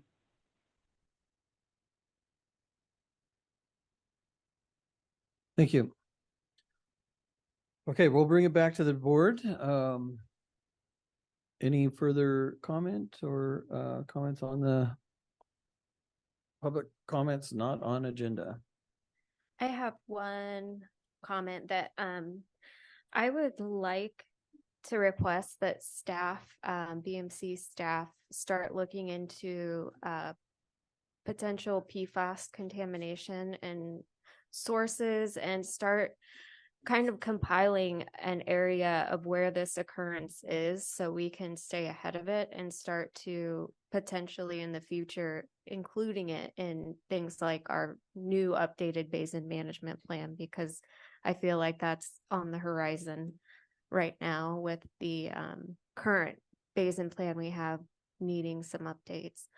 The other thing, aside from PFAS, is I would like the same with hexavalent chromium. I know we're seeing some high levels that are above the already proposed MCL of 10 micrograms per liter. So this is going to impact our basin as well, and that will be regulated probably in the next 5 years or so. So those two things, it would be interesting to know their occurrence and potential sources in our basin. And Mr. Chairman, if I can, I'll second those thoughts. I think those are both excellent, important suggestions. Thank you, Ms. Reinecke. I'll also just mention briefly two things about the water consumption in the outside the purveyor zone, inside the basin.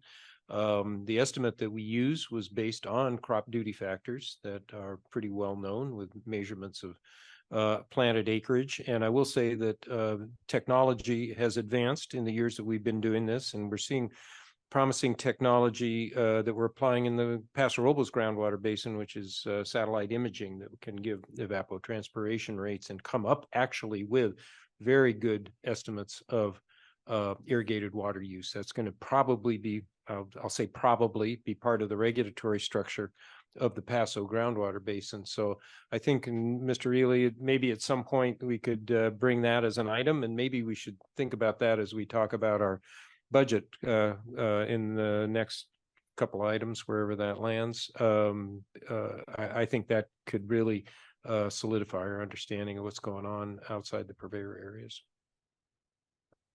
Thank you. Just a comment on the PFAS and hexchrome, directing staff to do that. I think right now, my understanding is that we don't have that information to even look into that at this point. So not all of the purveyors have completed their analysis of that. So maybe it's a little premature to do that at this point, but once it becomes available, maybe that's the right timing for that. to happen. Thank you, Chair Zimmer. So I think you're probably thinking mostly about the PFAS detections that Golden State has had. Yeah. I believe there has been PFAS testing in and around our basin. So there are locations that we know it is present at, I believe in some places even over the notification level, as it was with Golden State's well. It's just notification levels are basically the standard where the preliminary regulations are putting that out there because it's known well enough that the health, I guess the health concerns at that level are enough that they want to release that data ahead of an MCL. So that tells us that it's a significant concern and it probably will have an influence on our basin and how we're pumping and treating in the future.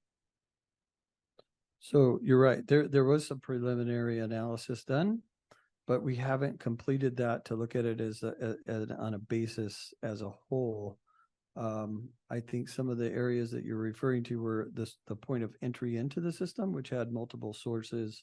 I'm not sure as we sit here and speak right now, but I just know collectively we don't have a complete analysis of that information. We would be doing the work ahead of time without a full understanding of all the information that could be available. So we're working through that. I don't anticipate it's going to be a long time. I mean, I think that we have planned to complete all of our analysis soon. And I think that the district is also working on a schedule to complete their analysis too. So we should have all of that done in the near future. I'm not trying to defer it for a long time, but I think before we have Dan spending time, we should have the information in front of him so he can bring that back to us for analysis. So maybe it was unclear what I was requesting. Basically, just maybe an occurrence map so we can start looking at it and tracking the locations and whether it's upper or lower aquifer. And I understand, Chair Zimmer, that you're not sure because it was a combination of two wells going into the system, at least the detection that you mentioned last time. So I do understand, but there are monitoring wells. I believe the county was required to test that did also have detections in 2021. Yep. Thank you, Ron. Correct. Yes. And so I think we don't necessarily know where that might be coming from. We also don't know if it's other places in the basin and at obviously what levels, and we don't know what an MCL might look like.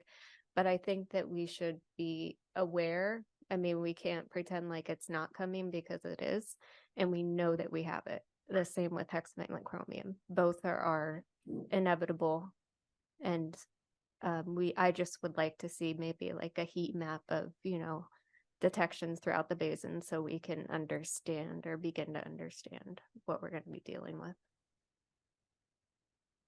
I mean, it would direction to staff to come back at an appropriate time with information relevant to your request might be the way to go. Yeah, and we've received that direction, and I need to look at it, but I know that there are other entities, regulatory authorities compiling this data to make it available for public use, so we can look for ways to leverage that. Yeah. Okay. We're gonna close that item 7, moving on to item 8, the executive director's report. Yeah, so I just maybe a suggestion in the interest of time, do we maybe want to consider reshuffling some of the remaining agenda items? Yeah, I know you you had a lot on your plate to prepare for this meeting with all the items. And so if we could just touch on that really quick, was there anything significant in your director's? I know you have a longstanding director report, but there wasn't, was there anything that pertains to any of these action items or anything we should talk about? If not, then I would be okay with either. Yeah. I do not recall anything super significant other than the DWR AAM survey is scheduled for November. Okay. So, and well, and I guess the other one, the skyline monitoring well, as the BMC knows, was authorized, and we approved contingency funding, is scheduled to begin construction at the end of this month. So an exciting milestone for the BMC monitoring program. Nice. Okay. Excellent report. Thanks. Thank you. I think that we still need to go to public comment for this item. So we're going to open it up to, we have Sorry, are we doing board comments first or after? questions, and then we'll do comments after. Okay, I'll hold it then. Okay. We'll go If ahead I and can open make- it. Sorry, Lori, go ahead. I'm sorry. If you'd like to make a public comment and you're online, please raise your hand. And if you're in the boardroom, please come up to the podium. All right, Becky, you just have to unmute yourself. Thank you. I'm not sure all of what the report says, but I'm assuming that it still says that we're using 38 gallons per person a day on indoor use. And I still question that number. A lot of people use gray water. There's been a lot of laundry systems that have been running out into yards for years. I don't know how that can be an accurate measurement when a lot of the water used is not going into the sewer where the measurement came from. And like some others have questioned, we don't have an accurate measurement of the amount of water we're using.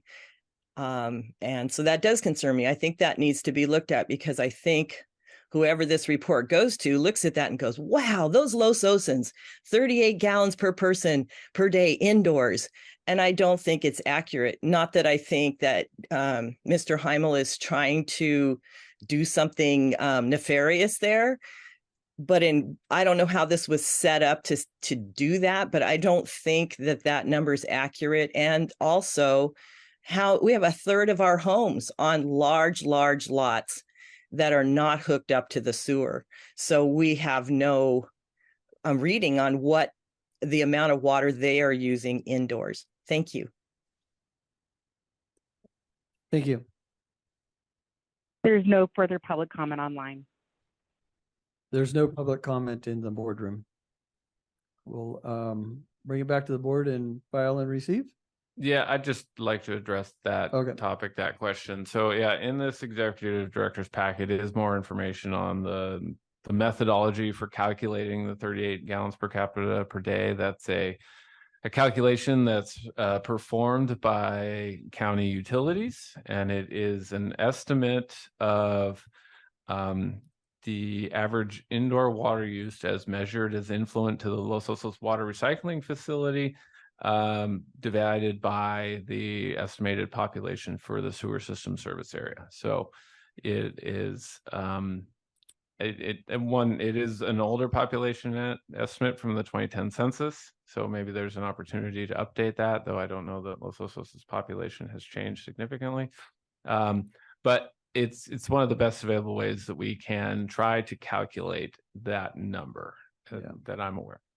Dan, thanks for that. So I think, do we need to leave that on the executive director's report? I mean, if it was a statement that was made at one time, I think you clarified how and why that statement was made. Do we need to keep bringing that back and including it on every executive director report? It's only whatever the BMC desires. There's no rules and regulations that stipulate judgment. Okay, just wanted to make sure. I know we keep the running executive just to be consistent and keep that information out in front of us. But in this case, could we remove that from the executive director's report if everybody's in agreement to doing that? Yep, that we can do that statement. Yep. Yeah. Okay. Thank you. Well, we've already technically closed public comment and we're running against time. So sorry. I didn't want to, I'm sorry, I overlooked. I know you were waiting to make a comment. Sorry about that. Yes. So with regard, I guess this is kind of a budget issue, and I know we've already approved the budget, but I'm curious, Dan, if you can speak a little bit about the lower aquifer nitrate contamination investigation. Do you have any updates on that? And is there a reason why we're choosing not to fund it moving into 2024, at least with the basin management funds?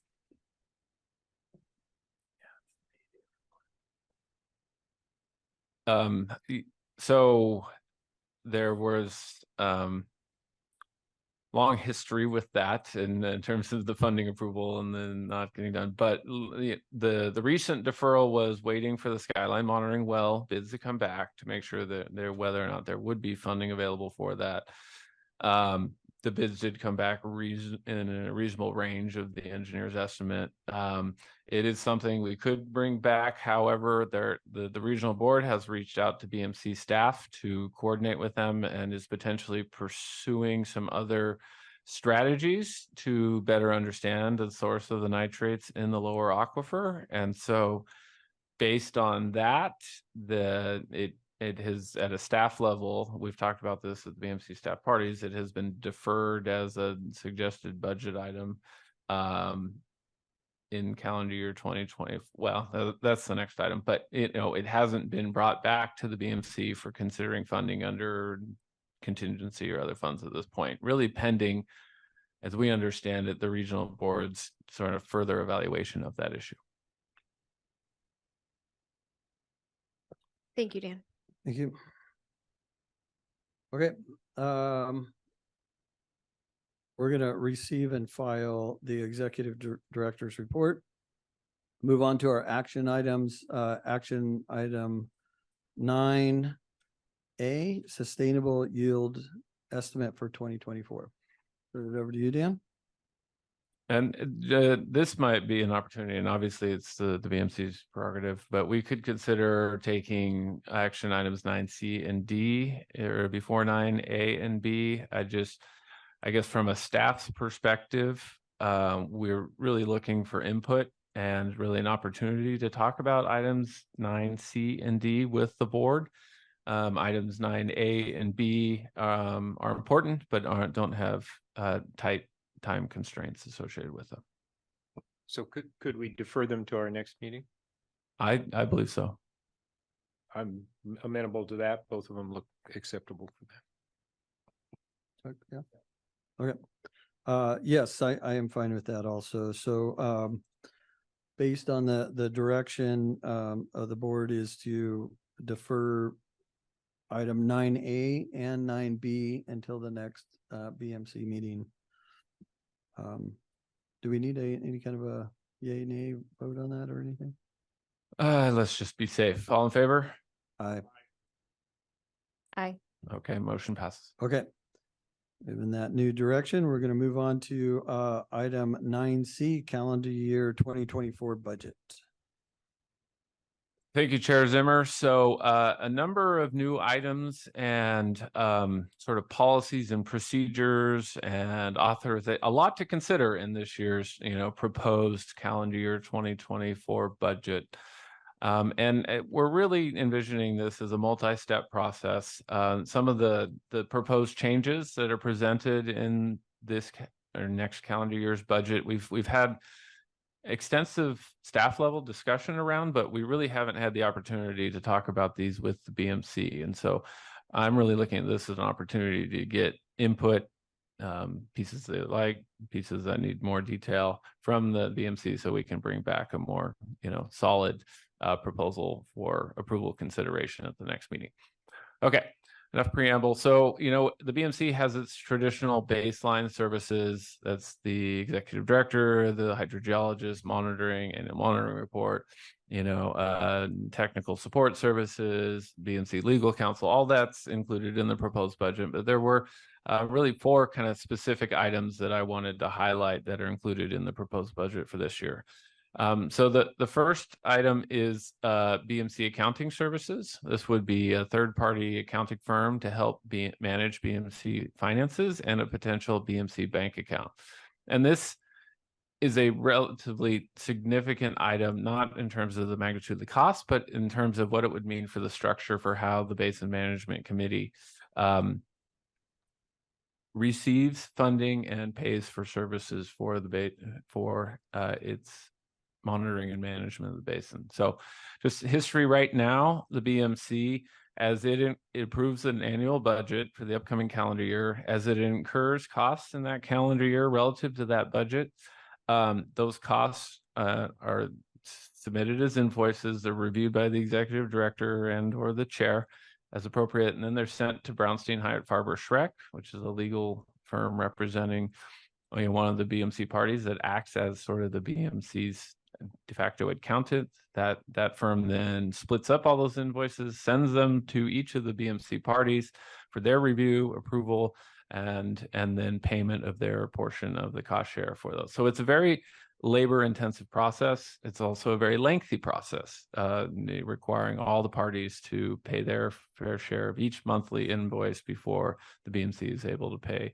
its contractors and consultants. So what's being proposed is an alternative where the BMC would open a bank account, and there's more on that on item 9C, and then the BMC accountant, assuming approved as part of the budget, would then invoice each of the BMC parties at the very beginning of the year for the full amount of their BMC contribution for that year.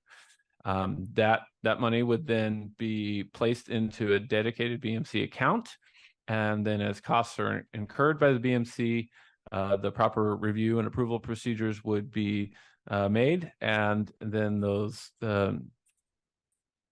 invoices could be processed and paid by the BMC accountant, the executive director, and the chair and or others that the BMC may want to include in that process.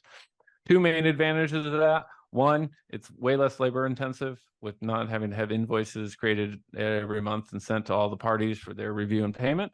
And two, it could provide the potential. Now, it's not a requirement, but it is the potential that the BMC could consider rolling over unused funds year over year. And that would be a decision as proposed that would come to the BMC at the end of the calendar year. And the BMC could decide whether it wanted to redistribute those funds back to the BMC parties or to keep them in the BMC fund for future initiatives. Big advantage of that is right now with our kind of fixed annual budget and no rollover provisions, we're kind of limited in the scale of projects that the BMC is able to take on. Really, the only reason we've been able to take on the Skyline monitoring well was contributions from the National Estuary Program, and then, a significant BMC funding. If we could accrue funds year over year and save them up for a larger project, that would increase our flexibility. Okay.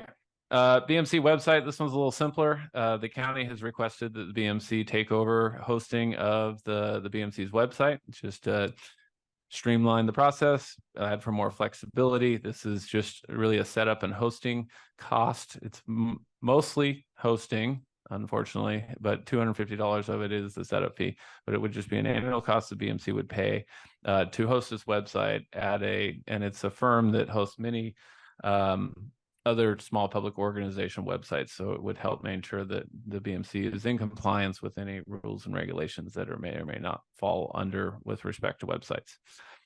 And then the two sort of non-baseline budget items that we've included in the proposed budget is the water recycling funding program transient model peer review costs. This is the cost that the BMC really has committed to funding as part of the match funding for the grant that it obtained for the groundwater model, and is also a service that I think is adding critical value to the BMC and having that third-party hydrogeologist peer review as we develop the transient model. And then finally, we have a line item for groundwater monitoring program improvements. We have not put together the specific recommendations for which improvements to consider yet. Given the potential available funding, this next year, we only anticipate $50,000 in funding available from the National Estuary Program to contribute. $120,000 probably is not enough to design, construct, and provide oversight for a brand new monitoring well, but would be plenty of funding, as at least based on the cost estimates that we've received, to modify two of the existing wells that we have to be better lower aquifer monitoring wells for the Basin Management Committee. And so that was included in this overall proposed budget, which is in the agenda packet. It's a subtotal of $336,000 with a 5% contingency, and a total around $350,000, which is Really very similar, if I recall, to the budget that the BMC approved for 2023. Included in the agenda packet are proposals for the specific services referenced earlier in my presentation. And then here's just a description of those invoice review procedures that I described earlier. I think one thing to highlight here, that one of the functions that the BMC accountant will provide is a detailed monthly financial accounting report that will list out, as we do today, all of the individual transactions that the BMC has performed. And then what would be new and different would be the remaining funds in the BMC account, which right now we don't have an account, so that there really are no remaining funds. Well, we have the remaining funds relative to our budget. And then I did include a couple of other things for the BMC's consideration and comment. We don't need to figure this all out today, but the BMC might want to contemplate establishing an operating reserve. So that might be some sort of minimum amount of funding it would want to maintain within its account, so that it has kind of flexibility year to year to take on tasks that may come up, or unanticipated tasks. When I also want to look at like an investment policy, where would it want to hold its funds within the account? Would that be an interest-bearing account? Would there be interest in any, presumably no risk associated, but there are certain interest-bearing accounts that could consider. And then what do we do with that interest?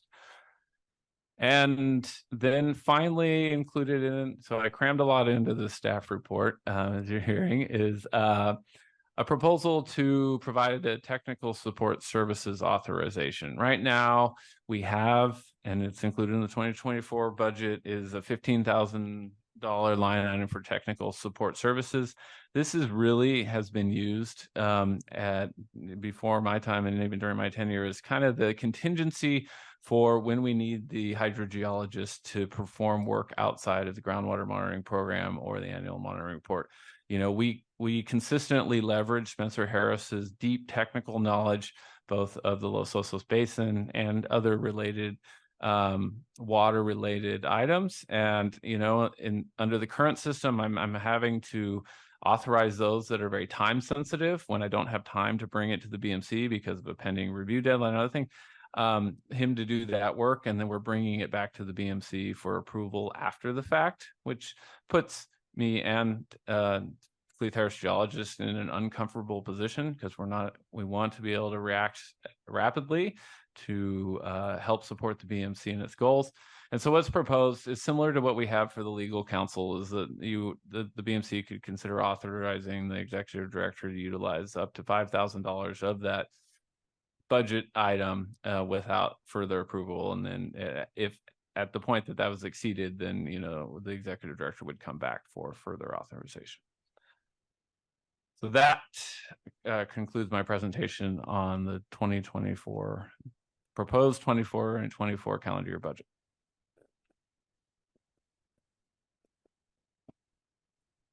Okay, thank you. Sorry. Any questions from the board before we go to public comment? Just a quick one. Can you confirm, I assume this was developed in consultation with BMC party staff who are supportive of this recommendation? Yes, the extensive, discussion amongst BMC party staff, including lots of pushing from BMC party staff to make these changes to make their jobs to make easier. their lives easier. Good. All right, thank you. Okay, we're going to move to. You have a question at this point? We'll bring it back for comments and deliberation. We're going to go ahead and move to public comment inside the boardroom. Lindy, and just a quick one. Can you, since I don't have either of them in front of me, can you tell me if it has increased and by how much? Thank you. The annual. What has? Okay, we have no further comment in the boardroom. All right, Becky, you just have to unmute yourself. I have a question. I guess it's a comment. in the basin plan, it talks about there being education for the community. Is there anything about education for the community in this? I think it's sorely needed. Just from talking to people around town, so many people they don't have a clue about our basin. They don't read the executive summaries or the annual reports. They're hard to understand for a lot of people. And I think some education is needed. I have offered to help. And I would be willing to help, but we need to educate our community. I know it gets irritating when you hear comments from people and they're like, how come they don't know what's going on? Well, it's not easy to find out. It's not easy to interpret. And then when there are graphics or something, we're like, oh, well, that's only for to use in conversation. Well, what are we supposed to do? So please put some money in there for some public education, explaining what's going on, and just even about our basin and why there's restrictions. We have people coming to land use crying because there's a water problem here, and people are saying, things are getting appealed to the Coastal Commission over the water situation. One of our very well-known contractors here in town was asking, oh, so it's okay now? What's going on with the water? I mean, seriously, everyone needs to know, and especially the contractors in town. So put some money in there. I'd appreciate it. Thank you. Thank you. There's no further public comment on mine. Okay, we'll bring it back to the boardroom. So any further deliberation from the board members on this? I guess there was a comment about an increase, or if there was an increase. I think the budget actually is with contingency within $1,000 of last year's budget. All right. I have a couple just comments on the accounting services. So to me, our next agenda item brings that and talks about more detail, but there's actually a resolution on there. I would like to see some of this that's being discussed as far as the operation of this accounting services and some of the authorization levels that we talked about through the accounting service be put into that resolution. So generally in agreement with the accounting service and want to include this in our budget today, but I also want to do it we need to address that in the next, because it says that there's more additional details in the next item, but those details weren't listed in there. So just want to make that comment now. That'll probably go into the next agenda item. The second thing is our website hosting. Will that also include the email list and ensure that everybody gets notified of the meeting? And then my last one is on the groundwater monitoring program. Didn't see what my comment on that is that once this amount is approved in the stipulation, there's certain requirements requiring a unanimous approval of funding and budgets. And then there's a majority that once the budget's approved, you can go into a majority. And what I see is if we approve this 70,000 today, that money, if there's an impasse at the staffing, you're talking about it being at a staffing level. If there's an impasse at the staffing level, it comes before the board, then specifically, looking out for Golden State and our investment into this, we could be forced into paying the majority of something that we're not in agreement with paying. So I would be okay. I think we need to work on this section, and I'll just leave it at that for right now and see what we come up with for a motion. Yeah, so I think there are a couple of questions. One, the email distribution, great question. That is a function, and we'll try to figure out why Lindy didn't get an email, because there were 2 emails for this meeting with updated packets. But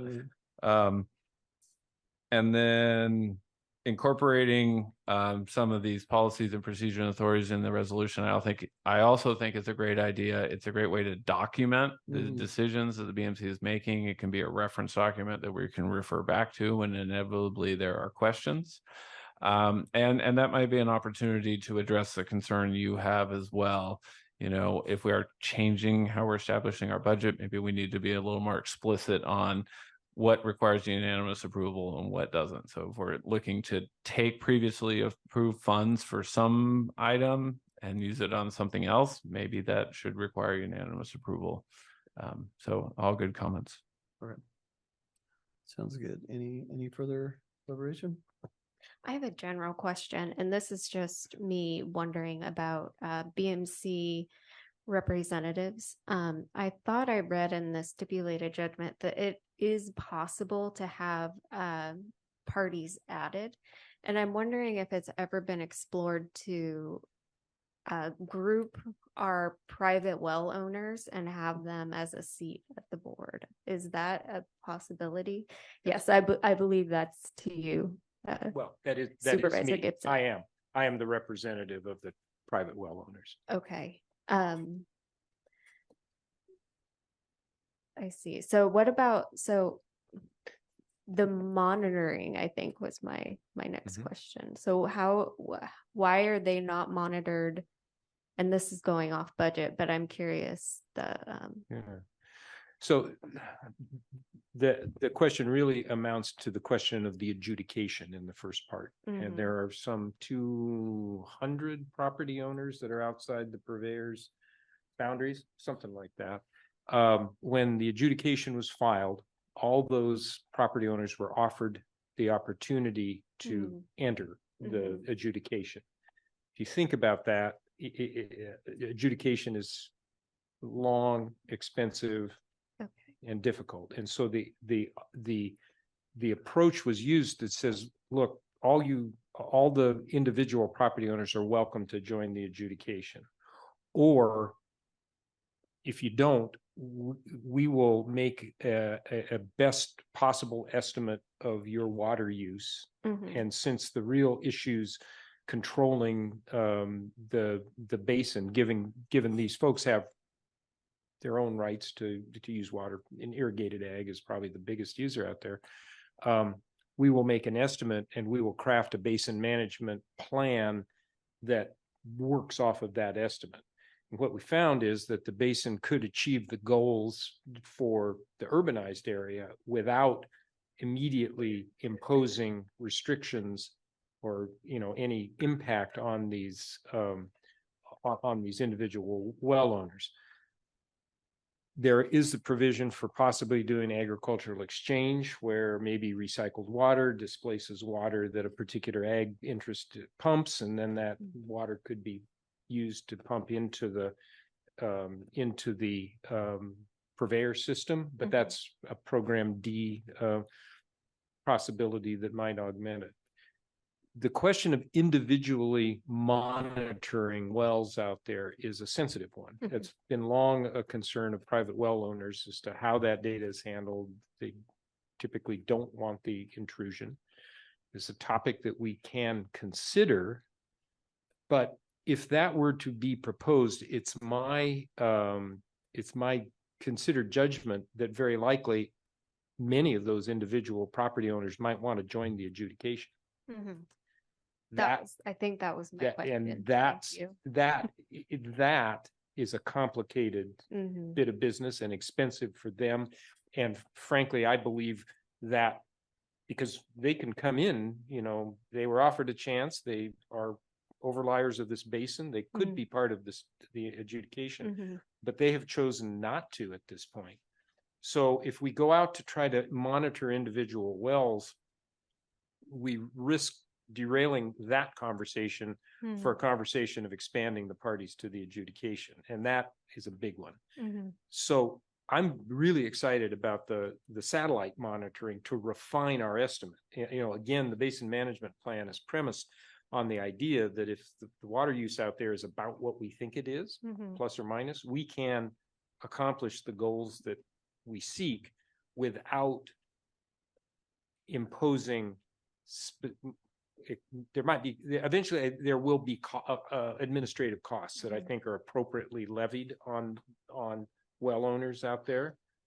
They need to pay their share, but if we can manage this basin successfully without dealing with a lot of, well, let me put it this way. The approach we've taken is we're going to try to manage this basin without getting real specific. We're going to treat them as a group rather than individually. And so far, we've been working that way. So the topic remains out there if we want to open it up, but there's considerable pro and con on doing that.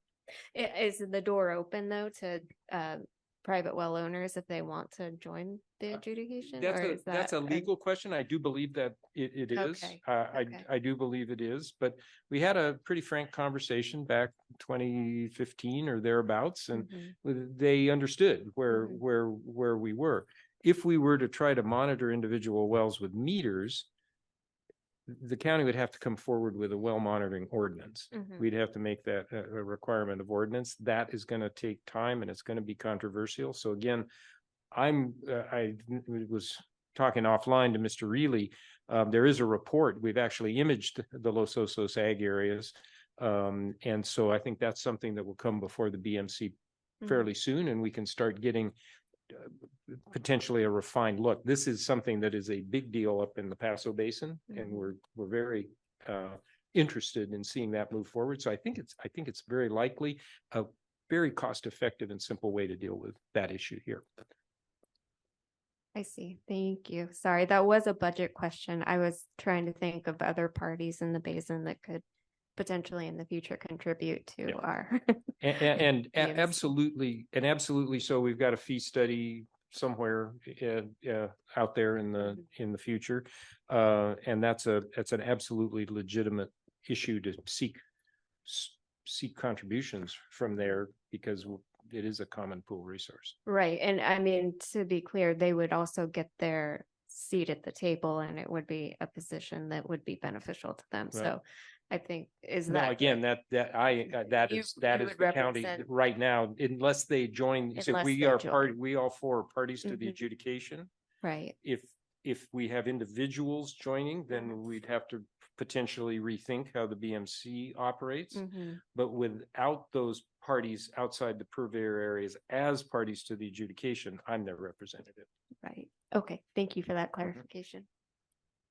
I would just add, and I look forward to seeing the ag water use analysis with the Landsat ET data, but the county, just to remind everybody, also did a water use estimate for the rural residential private well owner pumpers as part of the Medallice water offset study, where they, I believe, additionally leveraged Landsat data to estimate irrigation demand for individual residential parcels. So, this new technology can hopefully really help us get a better handle on water usage outside of the purveyor service areas. Thank you. Okay. Motion, and what does that look like? Are we just seeking direction? Yeah, I don't know that we need a motion. I think we really was the input was what we were looking for. When we can bring this back. Okay. And I'm very supportive of the proposal that's here. All right. Can you actually get a question answered by Cleve Harris for $5,000?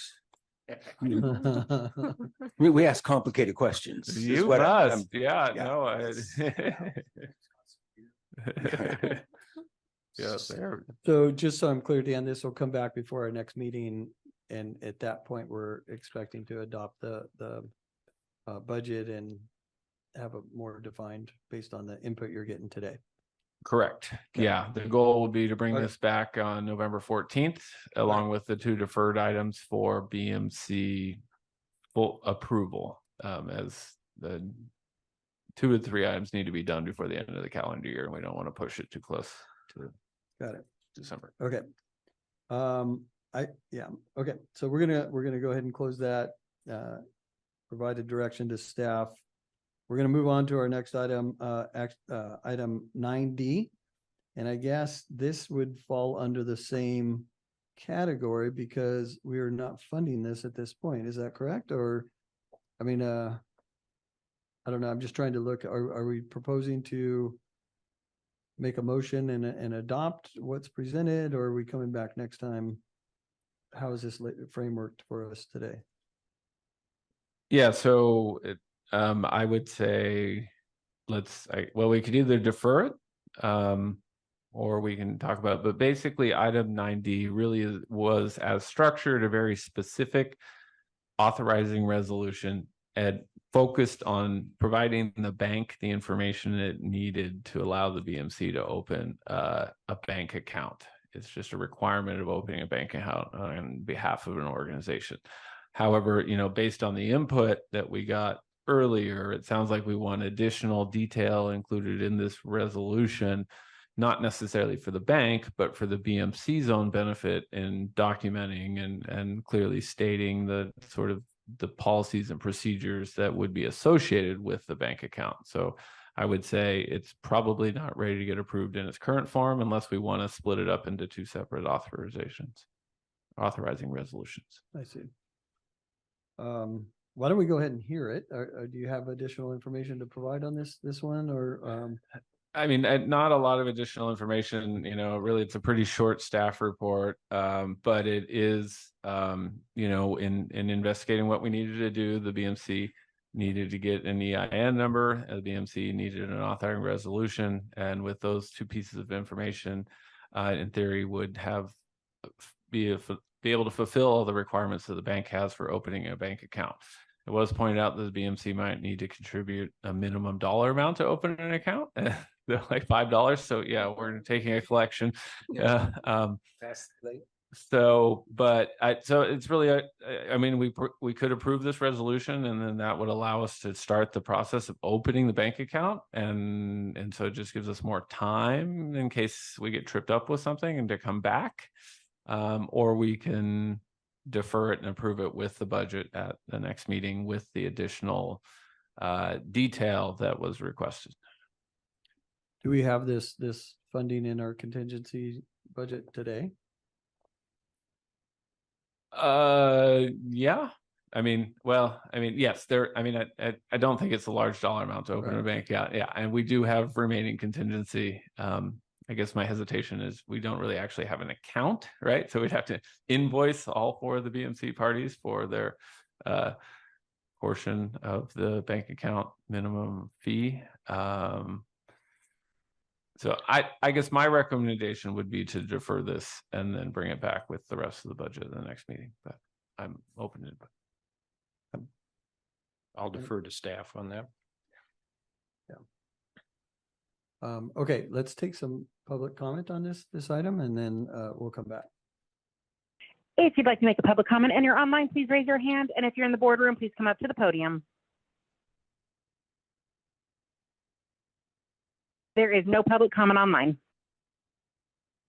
Okay, there is no public comment in the boardroom either, so we'll bring it back. It sounds like we're going to bring this item back. Yeah, so ironically, lengthy meeting with all of the items. Yeah, well, we had an important topic to discuss, so yeah. Yeah, but great input on the budget and the bank account and the new procedure. So yeah, we'll put that all together and bring it back. All right, sounds good. Okay. I have one question before we adjourn, and sorry, it's off topic. I probably should have asked earlier. What is the status of our helicopter flyover for the imaging? Is that still happening with DWR? Yeah, so that was scheduled for October. I don't know the reasons why, but it got delayed, and so now it's currently scheduled for November. Oh, okay. Thank you. Okay. Move to item 10, adjourn. All right, thanks everybody. See you soon.